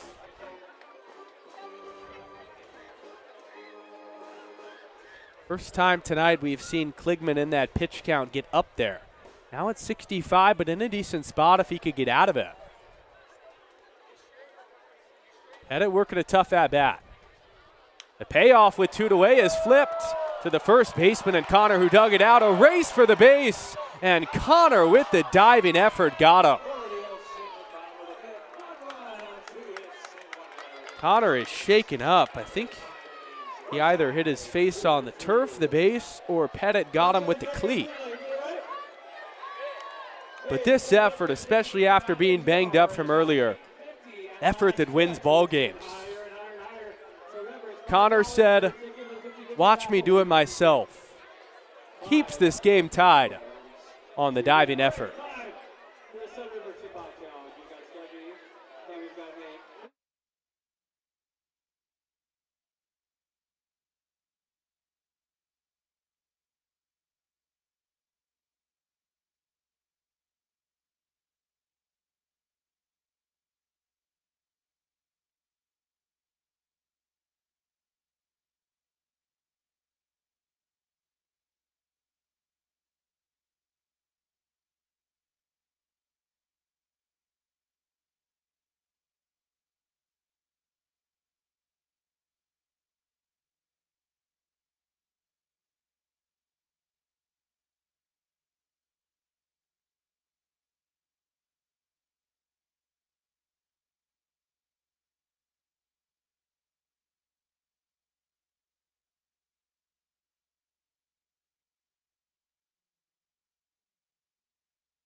Beautiful night for baseball here. The final homestand of this tumultuous, long season finally coming to a close. 3 against the Pickles, 3 against the Berries. Then the Elks hit the road.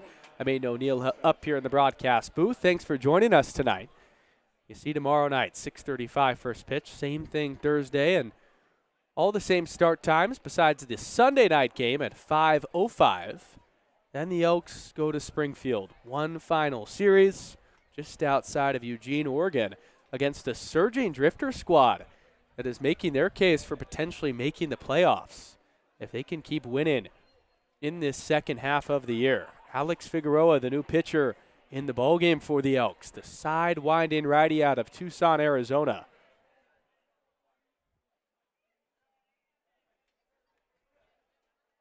Top of the order, Figueroa faces, starting with Masa Chilcutt here. 4.41 ERA from him. This on a fastball, up and away. When Figueroa's right and he's filling up that zone, he is a difficult guy to barrel up. Coming from the weird arm slot, varying his deliveries. That fastball grounded to the right side, where Ty Hadenauer resides. One away.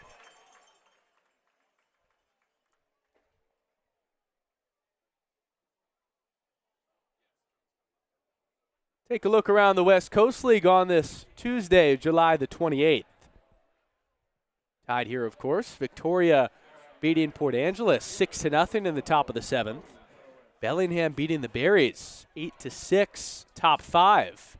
Wenatchee over Kelowna 6-1 in the top of the 6th. Walla Walla in a non-league up 5-4. Kamloops beating Edmonton 7-1 in the top of the 6th. Corvallis on top of Ridgefield. That's a big series, 4-2. And the Drifters, again, doing their thing. 10-3 against Yakima on the road. That's grounded sharply to Pettit at third, but he handles it for out number 2.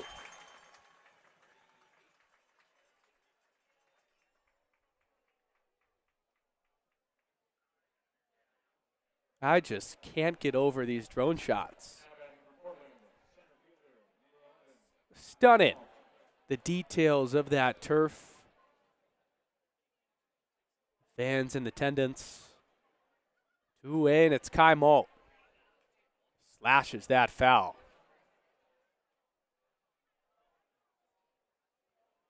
Elks have contained the Pickles' best hitter tonight, a big reason why they find themselves tied here. 0 for 2 with the walk that came in the first. A rarity for the league leader in batting average. Dunbar now calls time.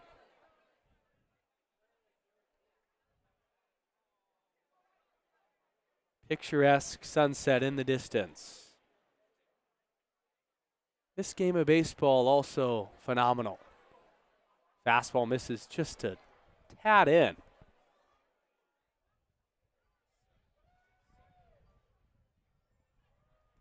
Figueroa, a guy that can go multiple innings for these Elks, has done it before. Last outing against Ridgefield went 2 innings. Malt grounds one softly back up the middle. Hadenauer keeps it in front of him and just gets malted first to end the inning. 3 consecutive groundouts from Alex Figueroa in his first inning of work. We're still tied as we go to the bottom of the 6th.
There's sunsets around the country every single night, but few are better than Bend, Oregon. And even on a night when the clouds aren't lighting up the sky, colliding it throughout the blue, that orange skyline, outstanding.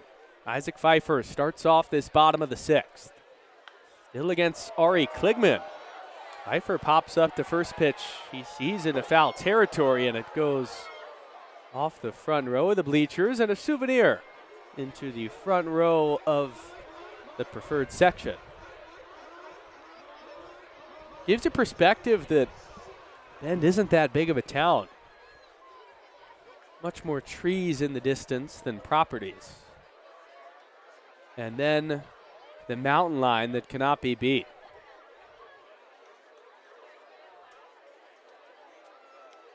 Pfeiffer chases the curveball down and away.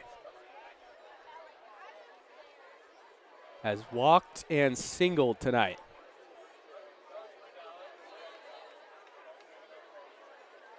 Pfeiffer, Beck, then Hartlaub.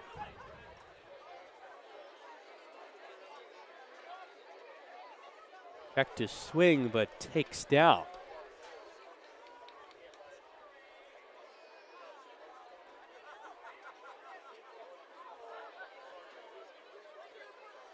Isaac Pfeiffer abandoned those batting gloves early on this year, and since that moment has stuck with that natural feel of the bat. Will take a fastball at the bottom of the zone for strike number 3. Just got it. The black at 88. That's Kligman's 5th K. The first looking.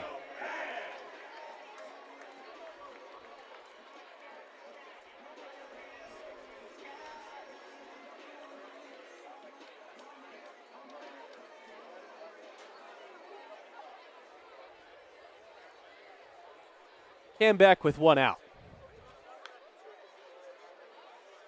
Fouled up the third baseline.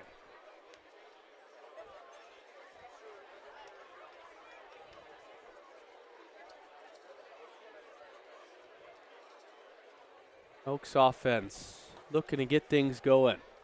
Just 2 runs on 6 hits.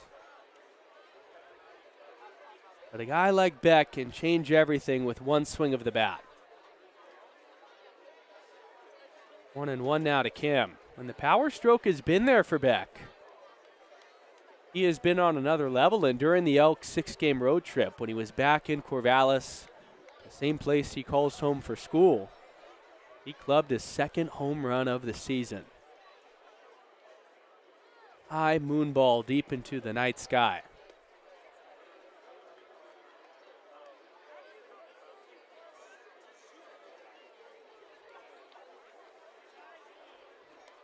Hardly any fans have moved a muscle, sticking around as this game draws into its later stages and only intensifies.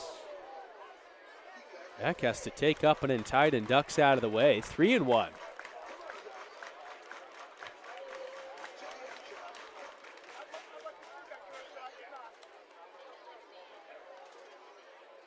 That was awfully close to getting him off that orange and black helmet.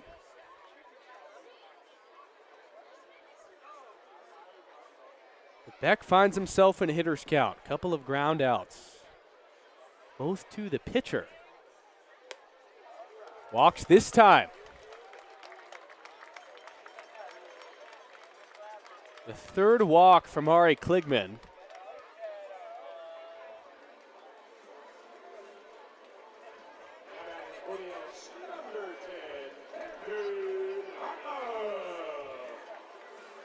Brings up Camden Hartlaub. Hartlaub still getting his feet wet as an Elk. But despite striking out his last at bat, he battled. And through that one.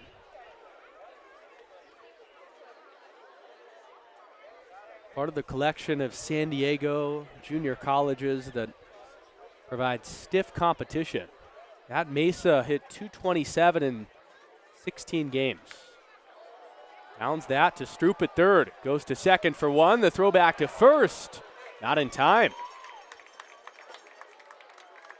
Nice hustle from Camden Hartlob, staying out of the double play. 5-4 fielder's choice.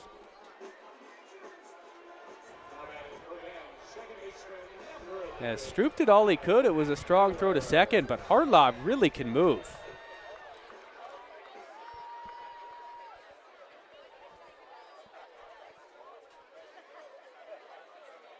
Attenhauer with 2 outs. Maybe a moment with Hartlob beating that out at first that the Elks think about stealing him.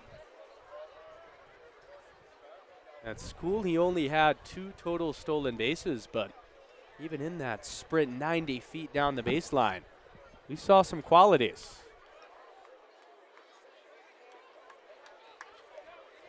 Measured that right back. The true difference between the outfield natural grass and the turf, the difference in vibrance when it comes to the green, shown so well on this drone, something that can't be picked up as naturally with the naked eye. Strike called, throw down to the stealing Hartlob, and he's gunned down by Gutierrez. Had the right idea to steal with 2 outs, but a perfect catch and throw ends this 6th inning and keeps the game tied at 2.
Can't ask for anything better. A tie game in game 1 of this series going into the 7th on a beautiful night for baseball as Figueroa fires one by MD Connor.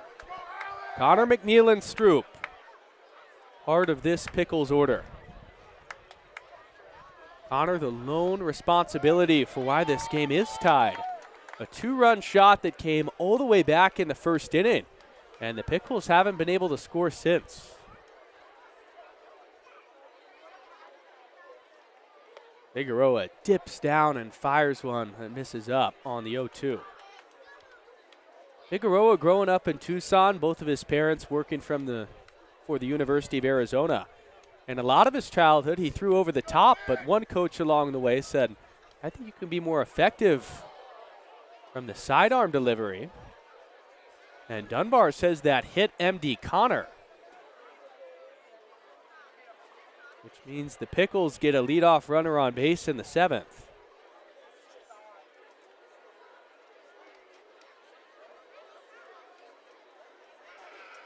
From that angle, tough to tell.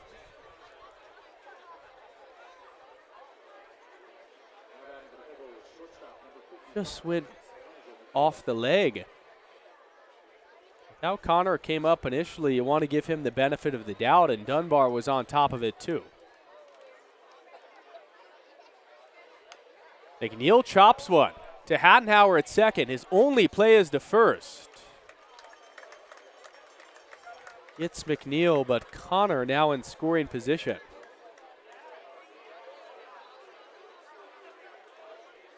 This was wise from the young Ty Hattenhauer. Would have been too difficult to flip that to second. And you got to make sure you get at least one.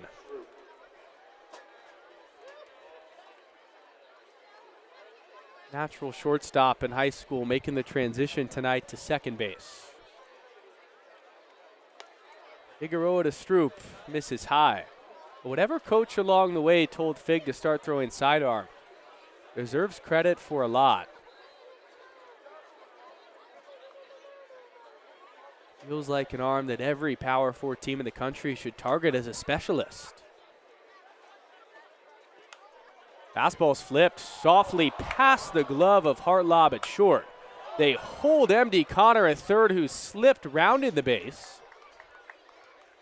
Runners on the corners with one away.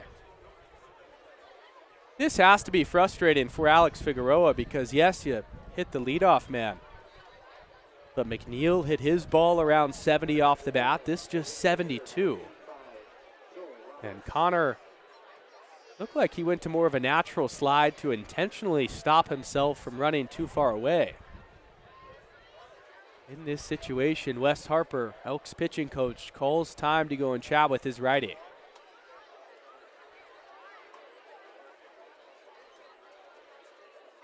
The Pickles so far tonight have stranded 10 runners on the bases. And they're staring down the barrel of another golden opportunity on this golden night in Bend.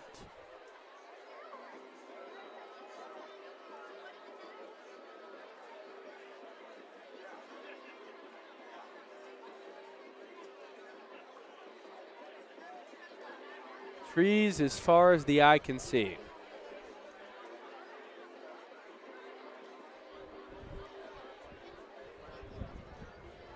And the surrounding neighborhoods. Enclosing glorious Vince Genna Stadium, which at night makes up one of the prettiest sights in all of baseball.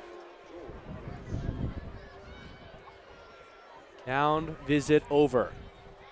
And this infield is shading in really peculiarly. Ty Hattenhauer is just to the right of Alex Figueroa. Is fouling one down the right field line as Joel Roberts. This must be a design with runners on first and third with a potential play on. And knowing that Grafton Stroop will likely take off for second. Been watching baseball a long time. I can't say I've ever seen this defensive configuration with Hattenhauer so close. Roberts is late, 0-2. And now that it's 0-2, Ty will bounce back to natural double play depth.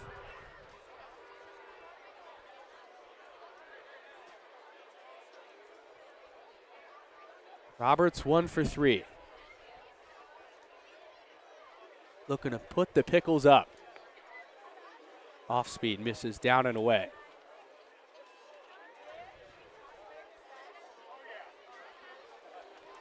But on top of the field of play, Pickles have seen opportunities come and go all night. Fastball line into right, it's down for a hit. This is going to bring in MD Connor. Going all the way to third on the hit is Grafton Stroop, and the Pickles take the lead in the seventh. It's 3-2.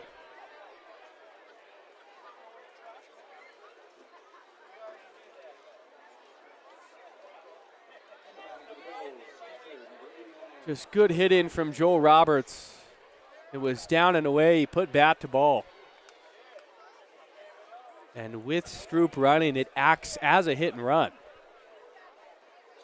Aiden Gutierrez takes high. Elks in that same defensive alignment they just saw with runners on first and third and less than 2 strikes. Now Hattenhauer going to bounce back to his natural position.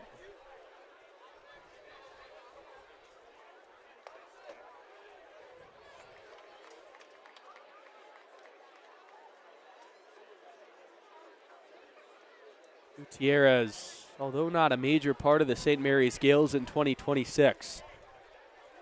Just 17 at-bats. Saw what it takes to be a winner. Running on the pitch is Roberts, but it's foul back.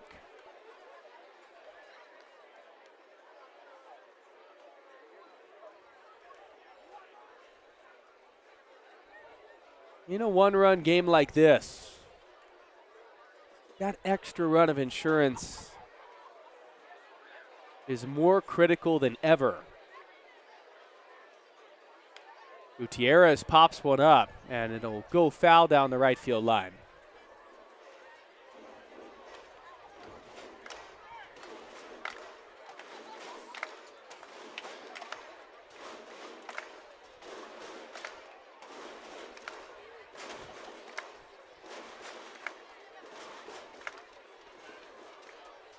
One, two with one out.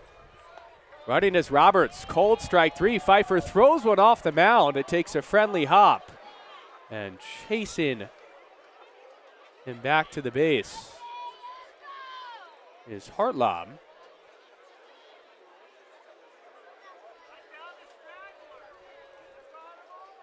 That was fortunate on the Elk side. But that throw just carried him directly to Hartlob. Sisters Mountains in the distance. The lake just to the left.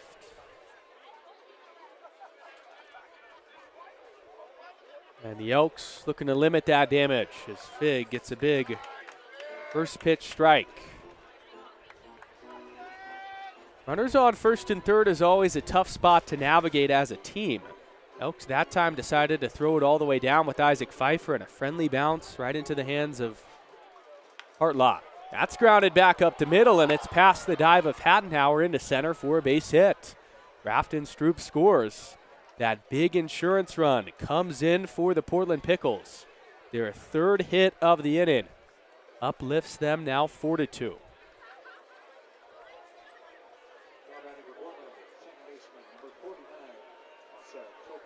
'98. No chance for the middle infield.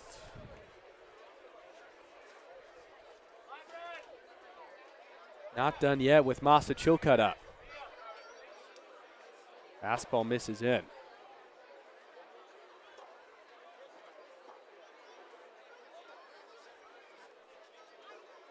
Figueroa in his last couple of outings has given up a run, but has been good. His first clunker in a bit. All started with the leadoff hit by pitch. Elks have hit 4 Portland Pickles tonight. Caleb Duncan twice and M.D. Connor twice. 2-0 the count, 2 away, 2 runners on in this 4-2 lead here in the 7th. That's grounded sharply to Beck at first, but he handles it and will step on the base to end the inning. Stretch time here at Genna. The Pickles score 2 in the top half. Now on top. Alrighty, Elks fans, it's the middle of the 7th inning, and you know what that means. It's time to get up on your feet for tonight's 7th inning stretch. And here to lead us in Take Me Out to the Ball Game, it's Summit Express Jazz Band. Let's take it away, guys.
Our lovely 7th inning stretch, which with our jazz band tonight. Welcome back inside the broadcast booth. Aiden O'Neill, happy to join you. Happy to bring this rivalry action in game 1 of this 3-game series. Make sure to tune in all series, and if you're not subscribed yet, make sure to hit that subscribe button. The Pickles this last inning, 2 runs on 2 timely singles. They're now on top, but we've seen crazier things happen here at Genna Stadium. They've been the comeback kids here at home, and we'll hope to rekindle some more magic here tonight. But the first task is to get past Ari Kligman on the mound, because this starter for the Portland Pickles has been dominant. Still rolling along in this inning. And we'll work home to Ty Hattenhauer, who takes a strike. Ari Kligman at you, 78 pitches. Hattenhauer, Pupo in the top of the order.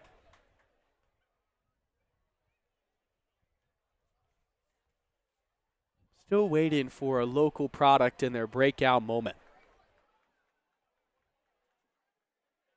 Kligman has stifled all possible excitement. That's fouled away.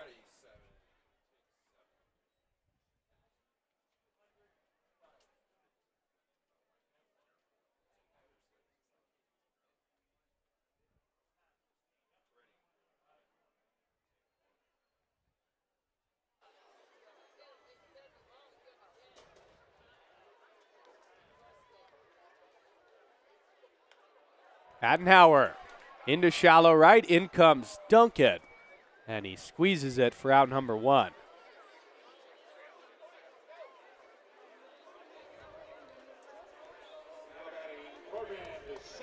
Ari Kligman this season, of course, has been dominant and has had a couple of great outings. You look back to June the 11th in a non-league against the Gresham Grey Wolves, when 5 innings did not allow a run. But this by far has been his best, and it's come when his best has been needed. The deepest he's gone into a game here in 2026. Pupo takes down and in.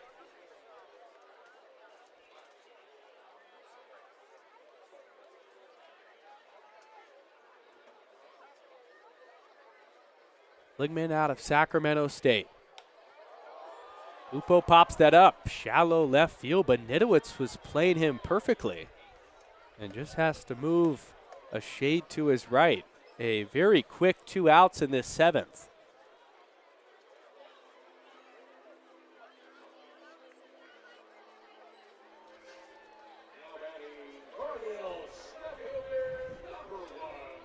Back to the top of the order, Win Gurney up.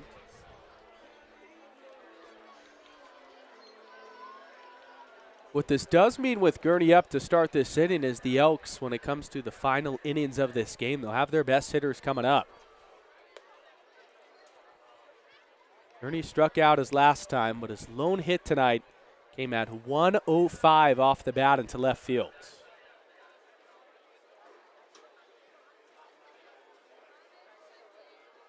Wind calming down in left center. Rounds that back up the middle, and Kligman knocks it down. 7 innings of 2-run baseball, and Ari Kligman has been the story. Dominated, and still room for more with under 90 pitches.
2026 West Coast League stand-ins panning out in a very unexpected manner as we enter the final week and a half of the regular season.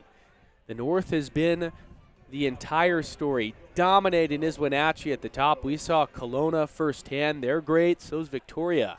And in the South right now, the Pickles would be the final playoff team in. Battling with the Pippins there, battling with a surging Springfield Drifter team that's all of a sudden not that far out at 19-26. If they can win tonight, they were up big the last time we checked. Hudson Chula, the new arm in for the Elks, throws that curveball over for a strike. 5.4 ERA for the incoming freshman at Gonzaga out of Las Vegas. Fastball lined into shallow center. Crashing in is Pupo, but it falls in front of him. Cody Nidowitz, his first hit of the night. And Portland, after that last inning, has started to swing it. Eyes lighting up as this game is drawn into its latter stages.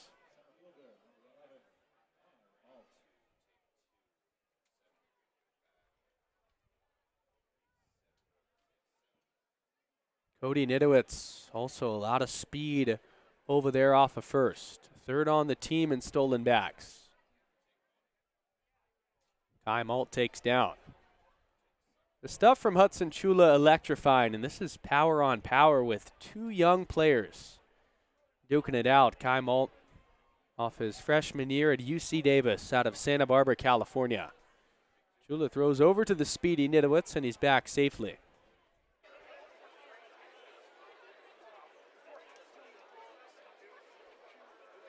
Just 5'10", though, Hudson Chula brings the thunder.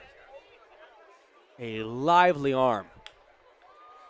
Alt chops the fastball foul, and Pettit fields it there.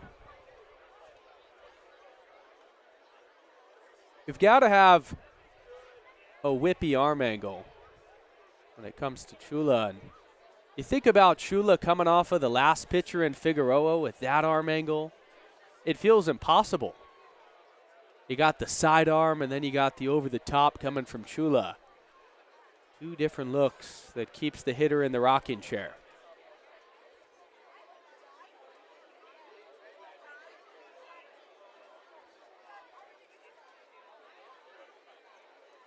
Long pause on the 1-1. Curveball misses down and in.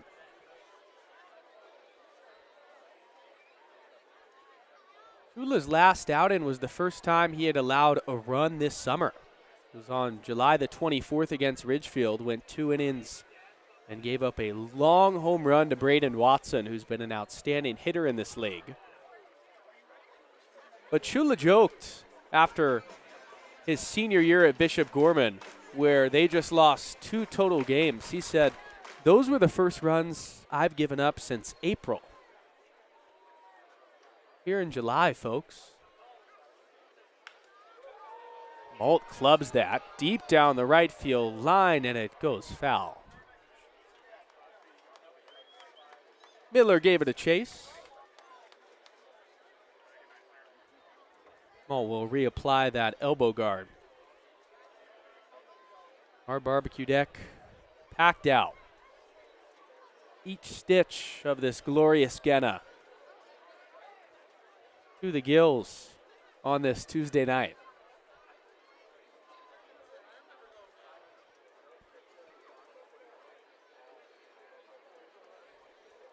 Two from Chula.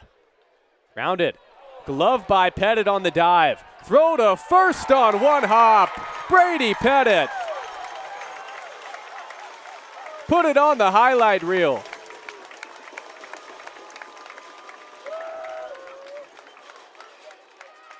As steady of a third base as you'll see. BP at 3, undeniable. And to make that diving stop, a one-hop strike to perfection.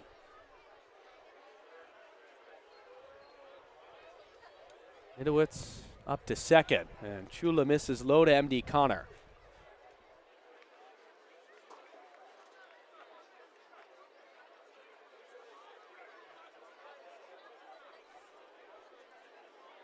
A two-run homer still playing a big difference. Has also been hit by a pitch twice. Curveball called a strike. Two different players on the Pickles with two hit by pitches.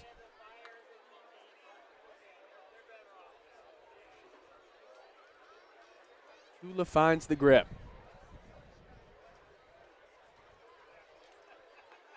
Fastball in 93 misses down and away.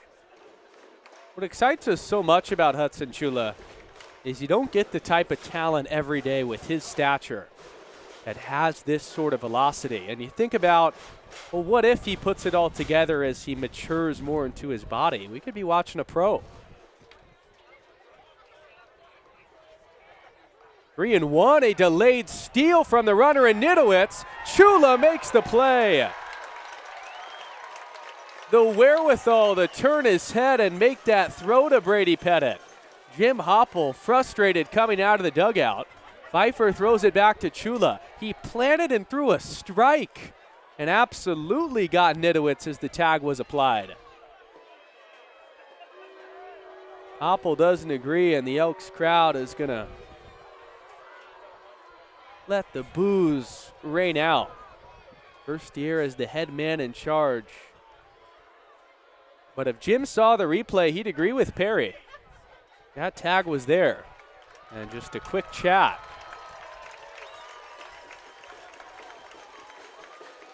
Still, Chula to do that off his back foot. That takes a lot of arm strength, and the tag applied before he gets there. Maybe the argument was that Pettit was blocking the base. Connors late on 93. That wouldn't be the case in that scenario.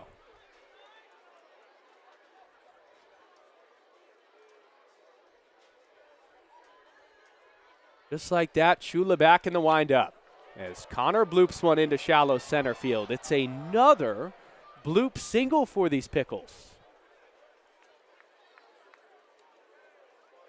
They have had a ton of hits tonight when it comes to just putting bat to ball and getting rewarded.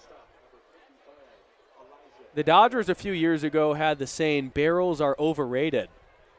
Doesn't matter if you just get a hit. And that's exactly what the Pickles have done tonight.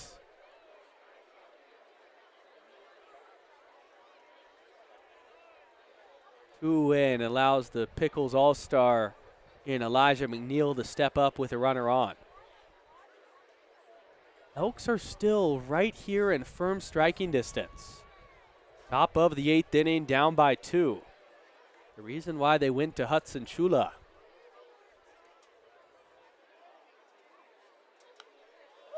McNeil fouls it back.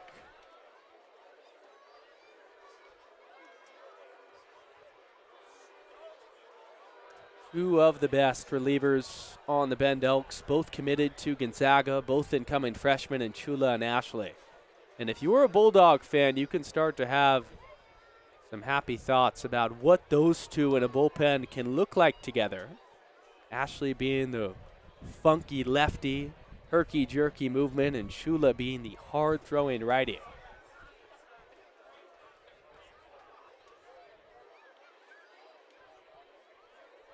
Time now called, and they give Hudson Chula a ball on the pitch clock violation.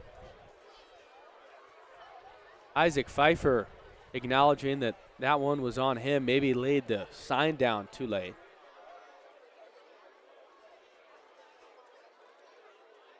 One misses down and away, and it squirts by Pfeiffer. Far enough where Connor moves up to second.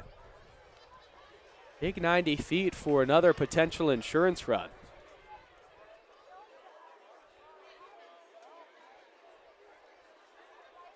Pfeiffer tried it on the backhand, but not enough.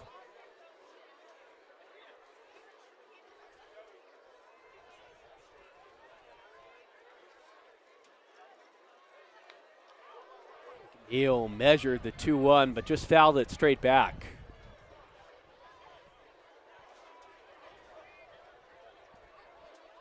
Two with 2 outs and a runner on second to the star shortstop for Portland. Tall and lanky at that position. the intangibles and the profile to play at the next level. Checked his swing and fouls it away. With this stance by Elijah McNeil, you get shades of Ronald Acuna Jr. with how his hands are away from his body. It's rare to see that stance, especially for a guy as tall as McNeil, but go watch the way Acuna stands, the same hands out in front, allowing for that whippy maneuver with the bat. McNeil skies that one to right center field, but Pupo got a good jump, and he makes the one-handed catch to end the inning. Couple of hits, but the Elks preserve some momentum. Still trail it by 2 to the bottom of the 8th.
2,212 strong tonight at Vince Genna Stadium as the Pickles lead it 4-2 going to the bottom of the 8th. The silhouette of the Sisters Mountains in the distance, that American flag flying proudly. This game of baseball, 4 years defined in this great United States. New pitcher on the mound is Jaden Avina. Right-hander with a 6.17 ERA, 11 Ks, but a 2.06 whip, which means Avina will allow base runners.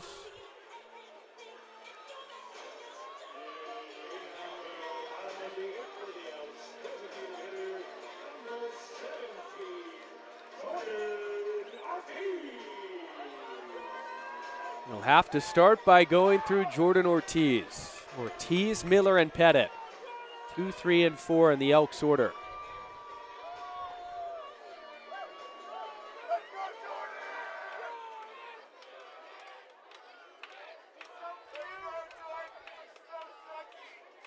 Avina looks at him straight on. Ortiz fouls away the first pitch fastball.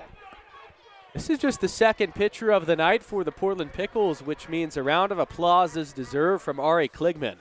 The deepest he's gone into a game this season, allowed only 2 runs on 6 hits, and competed to the end in line for the win if the Pickles hold on. Ortiz is 1 for 3. And he's hit. Elks will take a leadoff base runner any way they can get it. And it comes via hit by pitch to J.O.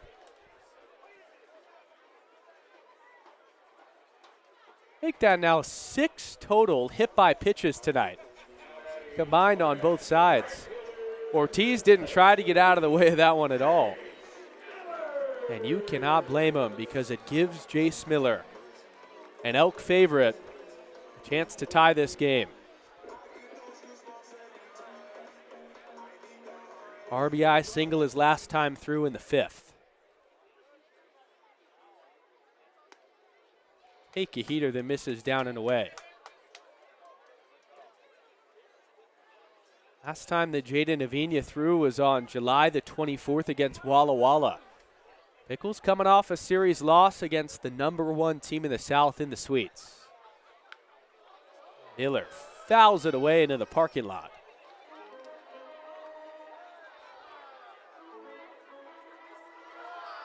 If anybody, though, on this current version of the Elks knows what the Pickles and Elks rivalry is all about, it's Jace. From Medford, Oregon, began his baseball career with the Portland Pilots and then the last season at Oregon State. His 3rd season in Bend. Foul that down the right field line. All 3 years with the manager Alan Cox. Allen making the playoffs in back-to-back seasons. That first year in 2024 fell to the Portland Pickles in 2 games. There's always been that vengeance, that sense of when can we come back against these tough opponents. And each chance you get, you relish in that opportunity. But Miller strikes out on the changeup.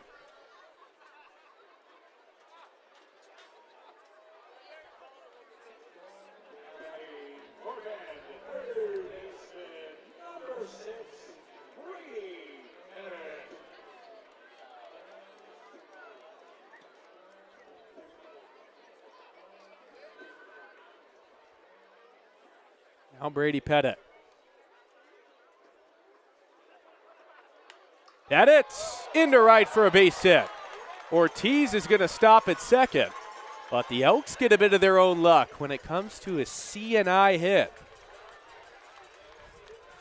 Pettit's first hit of the night, the 3rd time he's reached. And that brings up the go-ahead run in Isaac Pfeiffer.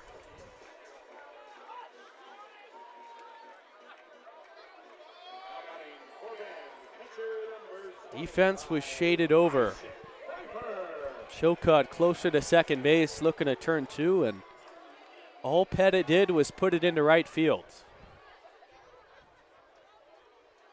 Isaac Pfeiffer, loads of power, steps up. Vina's fastball misses away.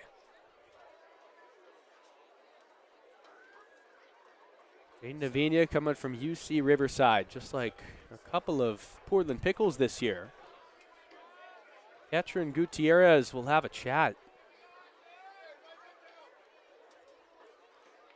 Elks haven't threatened like this since the 3rd inning. Granted, the base is loaded. You can even say the same in the 4th when a couple of runners were on. But the one time they scored was on a wild pitch that came back in the 2nd. Brought in Brady Pettit. And then they also, of course, had the Jace Miller RBI single in the 5th. Fife takes a strike on the 1-0 and some groans from this crowd, but it did get the outer third.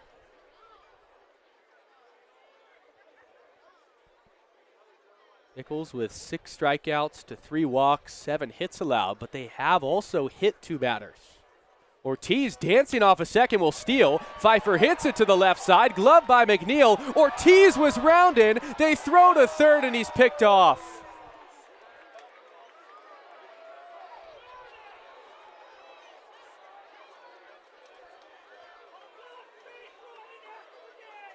He over-rounded the base because he thought this ball was in the outfield. And I'm not sure if Johnny Kemp was communicating that. And Ortiz may have gotten his hand in there, but Schofield from his angle, since the ball beat him, will call him out every time. That is a seismic play in this game that could change everything.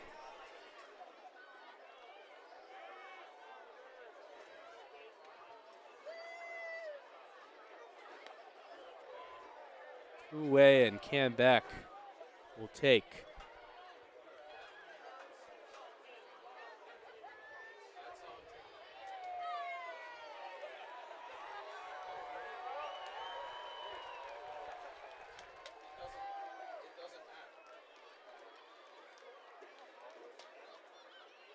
Lavinia varying his deliveries and looking in a long time to Beck here.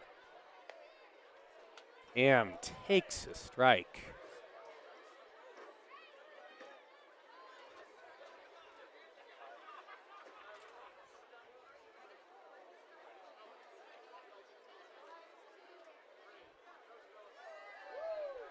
Walked his last time.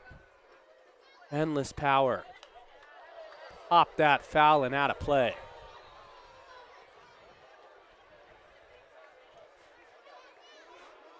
Four consecutive fastballs from Jaden Avina, who recognizes that Beck is late. And even there on the foul ball, will probably go right back to that same pitch. Might be the best shot of the night right there. Absolutely breathtaking. 1-2, 2 outs. Runners on first and second. Misses low. A big wild pitch moves the tying run into scoring position as both Pettit and Pfeiffer move up 90 feet.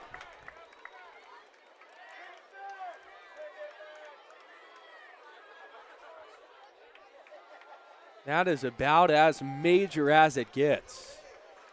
The Pickles were cruising comfortably after Jordan Ortiz was back-picked at third on a ball that was hit softly to the left side. If Beck's able to come through, the game would be tied in the eighth. Pfeiffer would get a 2-out jump. Here is that 2-2. Gutsy take from Cam Beck.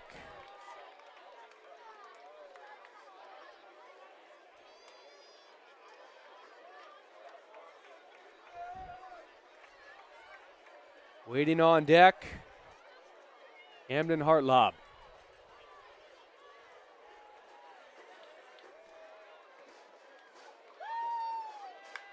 Beck hammers one deep into right center field. Malt's giving chase. He's looking up. Sayonara! Cam Beck! His moment delivers. It's 5-4.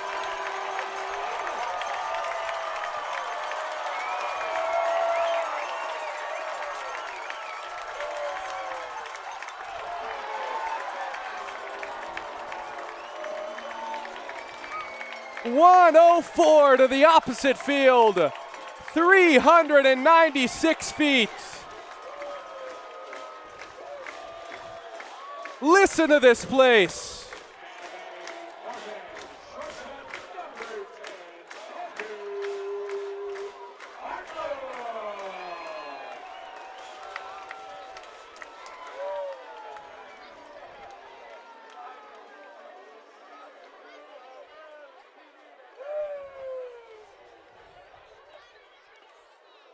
Or lob foul tips one into the catcher's mitt. A year for Cam Beck that has been up and down, but he got himself a homer on the last road trip in Corvallis. And here, the best swing you'll see.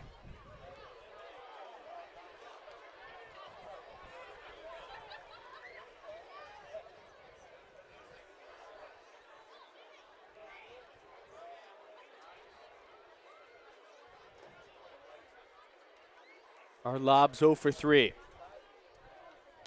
Will strike out swinging, but not after one of the biggest swings of this year. Dynamite. And you will not see many balls parked over the banner in right center. Cam Beck lifted it, and it's not coming back. Every angle, it only gets better. And that crowd pop. When you're laboring like the Elks have, coming off that road trip, hoping a swing like that can jolt some energy, can catapult a newfound identity. The Elks are 3 outs away from victory, and they'll stick with Hudson Chula on the mound when we come back.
You love baseball and you love the beauty of this sport because the Elks just 2 minutes ago looked like they were going to be the ones on the side of defeat.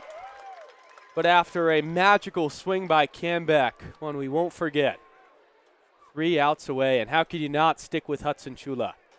0-1 curveball, misses down and in. Grafton Stroop, then Joel Roberts and Braden Gutierrez, part of the bottom of the lineup for these Pickles. And Duncan if we get there. Chula's 1-1, misses outside. These Elks Pickles games never fail to impress. It's pure theater and drama.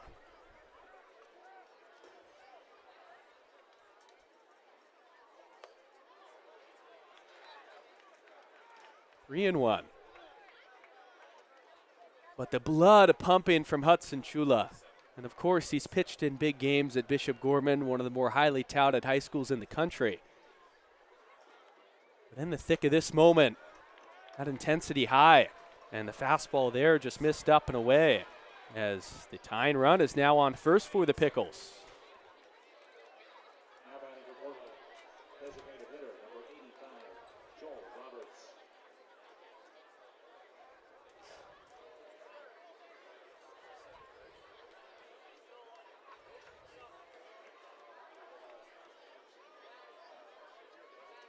Joel Roberts squares to bunt. They'll throw over to look at Stroop, who's back safely with the dive. Stroop will go. He's stolen 4 bases, has only been caught once. Giving himself up as Roberts. Chula throws over again, and leaning was Grafton Stroop. Awfully close. That's the last thing, if you're Jim Hoppel in these Pickles, you can have. Is Stroop get caught on the bases, and he was leaning a bit. Huge swing and a miss. Doors blown off of Joel Roberts. For whatever reason, the bunt there was taken off. Squares around again. They throw over again. And no disengagement rule in college, so if Chula wanted to do it, he could continue to throw over as long as he wants.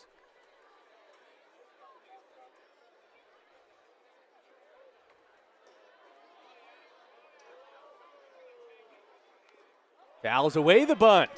0-2.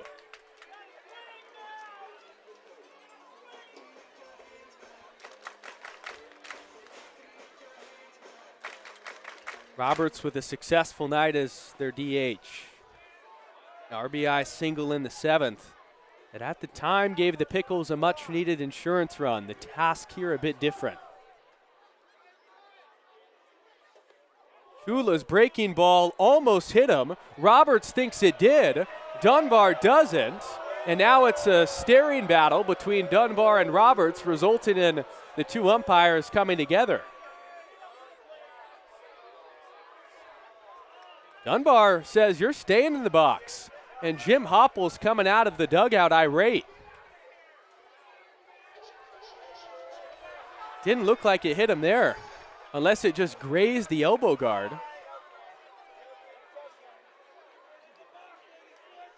I don't believe that hit him. Oppel is convinced, though. And now we'll have a couple more displeasantries when it comes to Derek Dunbar making that call.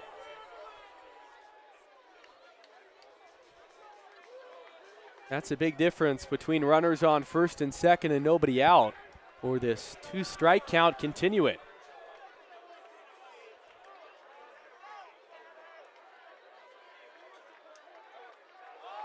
Chula almost got Stroop. You had to hold your breath. Beck popped his glove up like he felt like he got him.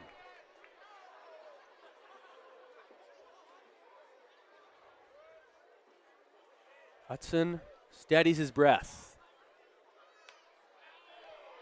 Pop up, foul and out of play. Roberts making him work. The city lights of Bend, the town asleep at this time of the night. But this Elks game, alive and well. One of the better ones we've had at Genna, coming down to the wire. Chula got him on a half-hearted attempt down and away. There's one gone in the ninth.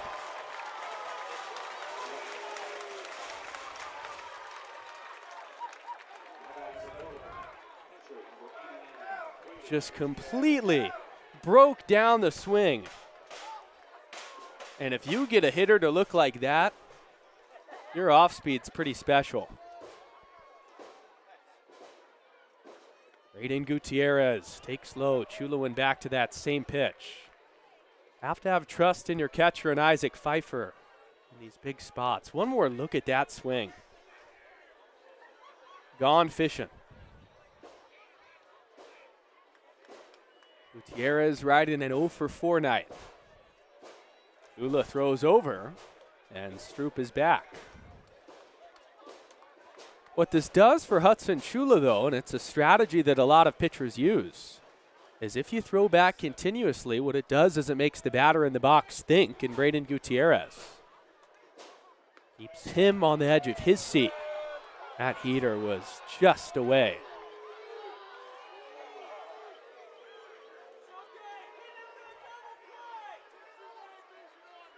2-0 the count with 1 out. Stroop off of first. A ground ball could end this thing.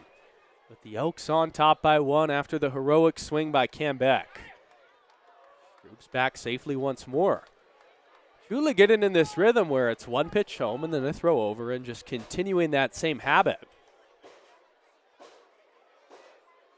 It's done the job. Have to come in though to Gutierrez, and does.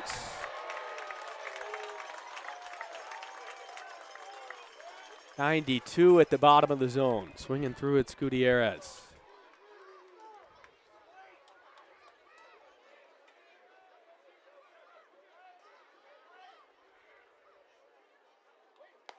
Two and two. And that power fastball from Hudson Chula. Just too much for Gutierrez there. No reason to go to any other pitch in this spot.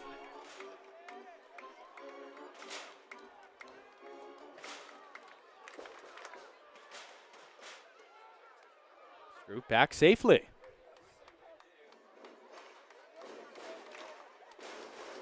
You only deal with one-of-a-kind arms like Hudson Chula every couple of seasons. Chula gets Gutierrez to foul that back. But with a fastball at his level, if it's well located, it's ultra difficult to barrel up. 2-2 with 1 away. Could be a moment Jim Hoppel sends Grafton Stroop off of first. Chula's pitch. Popped up, foul, and out of play. A heck of a fight from Braden Gutierrez. Defense is playing him relatively straight up. 2 infielders from Caldera High School and Hartlaub and Hattenhauer playing relatively deep up the middle. Another from Chula. This one looking and froze Braden Gutierrez for out number 2.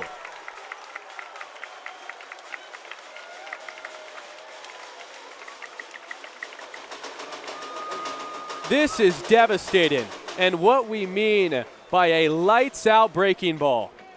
Just gross. And Gutierrez's knees buckled as he saw this pitch coming in, was probably thinking fastball, and he got the curve. Chula home, grounded to the left side, fielded deep in the hole by Hartlob. His throw to first is late, and an infield single by Caleb Duncan keeps this game going.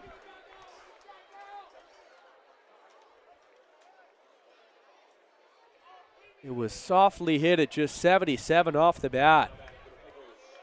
But an impossible play from Camden Hartlob. It flips the Pickles order back over to the top with Masachoka. Base hit could tie this game. And out would end it on the Elk side.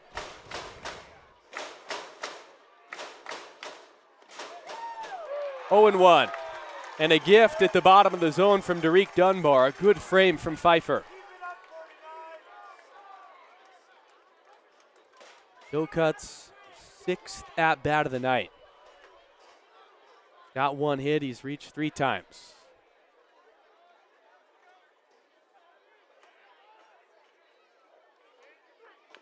Check swing, back to Chula, Hillfield, throw to first, ball game! Hudson Chula, magnificent!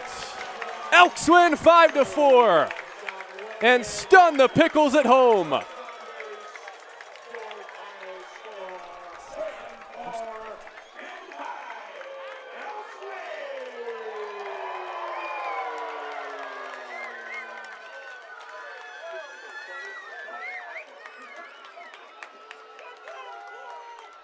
Victory formation on the mound.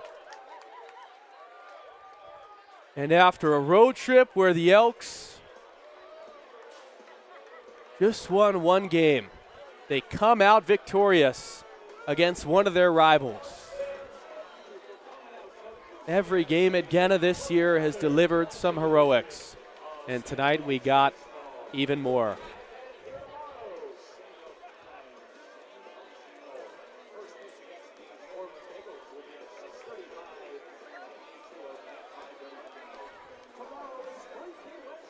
Our post-game interview with our bull of the game, Cameron Beck, who had the magical moment when we come back on Bend Elks YouTube.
A thrilling moment tonight, 5-4 the final. The Elks get it done here at Genna, here with our bull of the game, joined on the field by Cam Beck.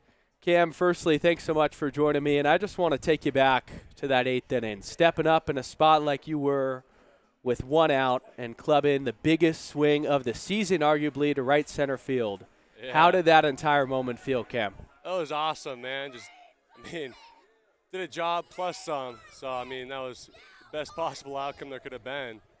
You started to get your swing going during the road trip at Corvallis, rekindling some old memories being an Oregon State Beaver yourself. Thinking about your swing now, Cam, How do you feel like it's starting to finally come full circle this summer? I mean, obviously didn't start off too hot, but started to figure some things out. Got kind of hot in Corvallis and been going since. So, I mean, that's been pretty cool. When we interviewed Nate Snakenborg after his walk-off the last time we had a post-game interview here at Genna, he said he felt a roar from these fans. Camp tonight, 2,200 fans in attendance at Genna. Describe the pop that you felt rounding first base when you knew that ball was gone. I mean, that was awesome, right? Like getting the pitch I was looking for and I didn't miss. I got the dugout screaming, the fans going crazy, and the lights flashing. It's pretty cool. Baseball's not an easy game, Cam. You guys coming off a road trip where you went 1-5. What does tonight do for that group? A monkey off your back, lifted in a sense, getting a win against a fierce opponent in the Pickles. I mean, obviously getting game 1 feels good, and hopefully we can get some momentum rolling into 2 and 3 and rest of the weekend. So hopefully the guys stay hot. Cam, rest up.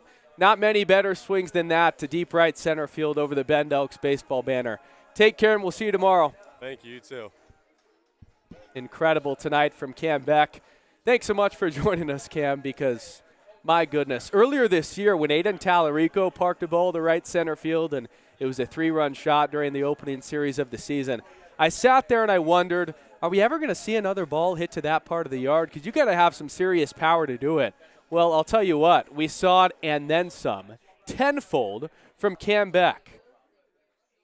Avina down the heart of the plate, and Cam Beck with his stalwart, large frame, clutch as it gets, ice in his veins.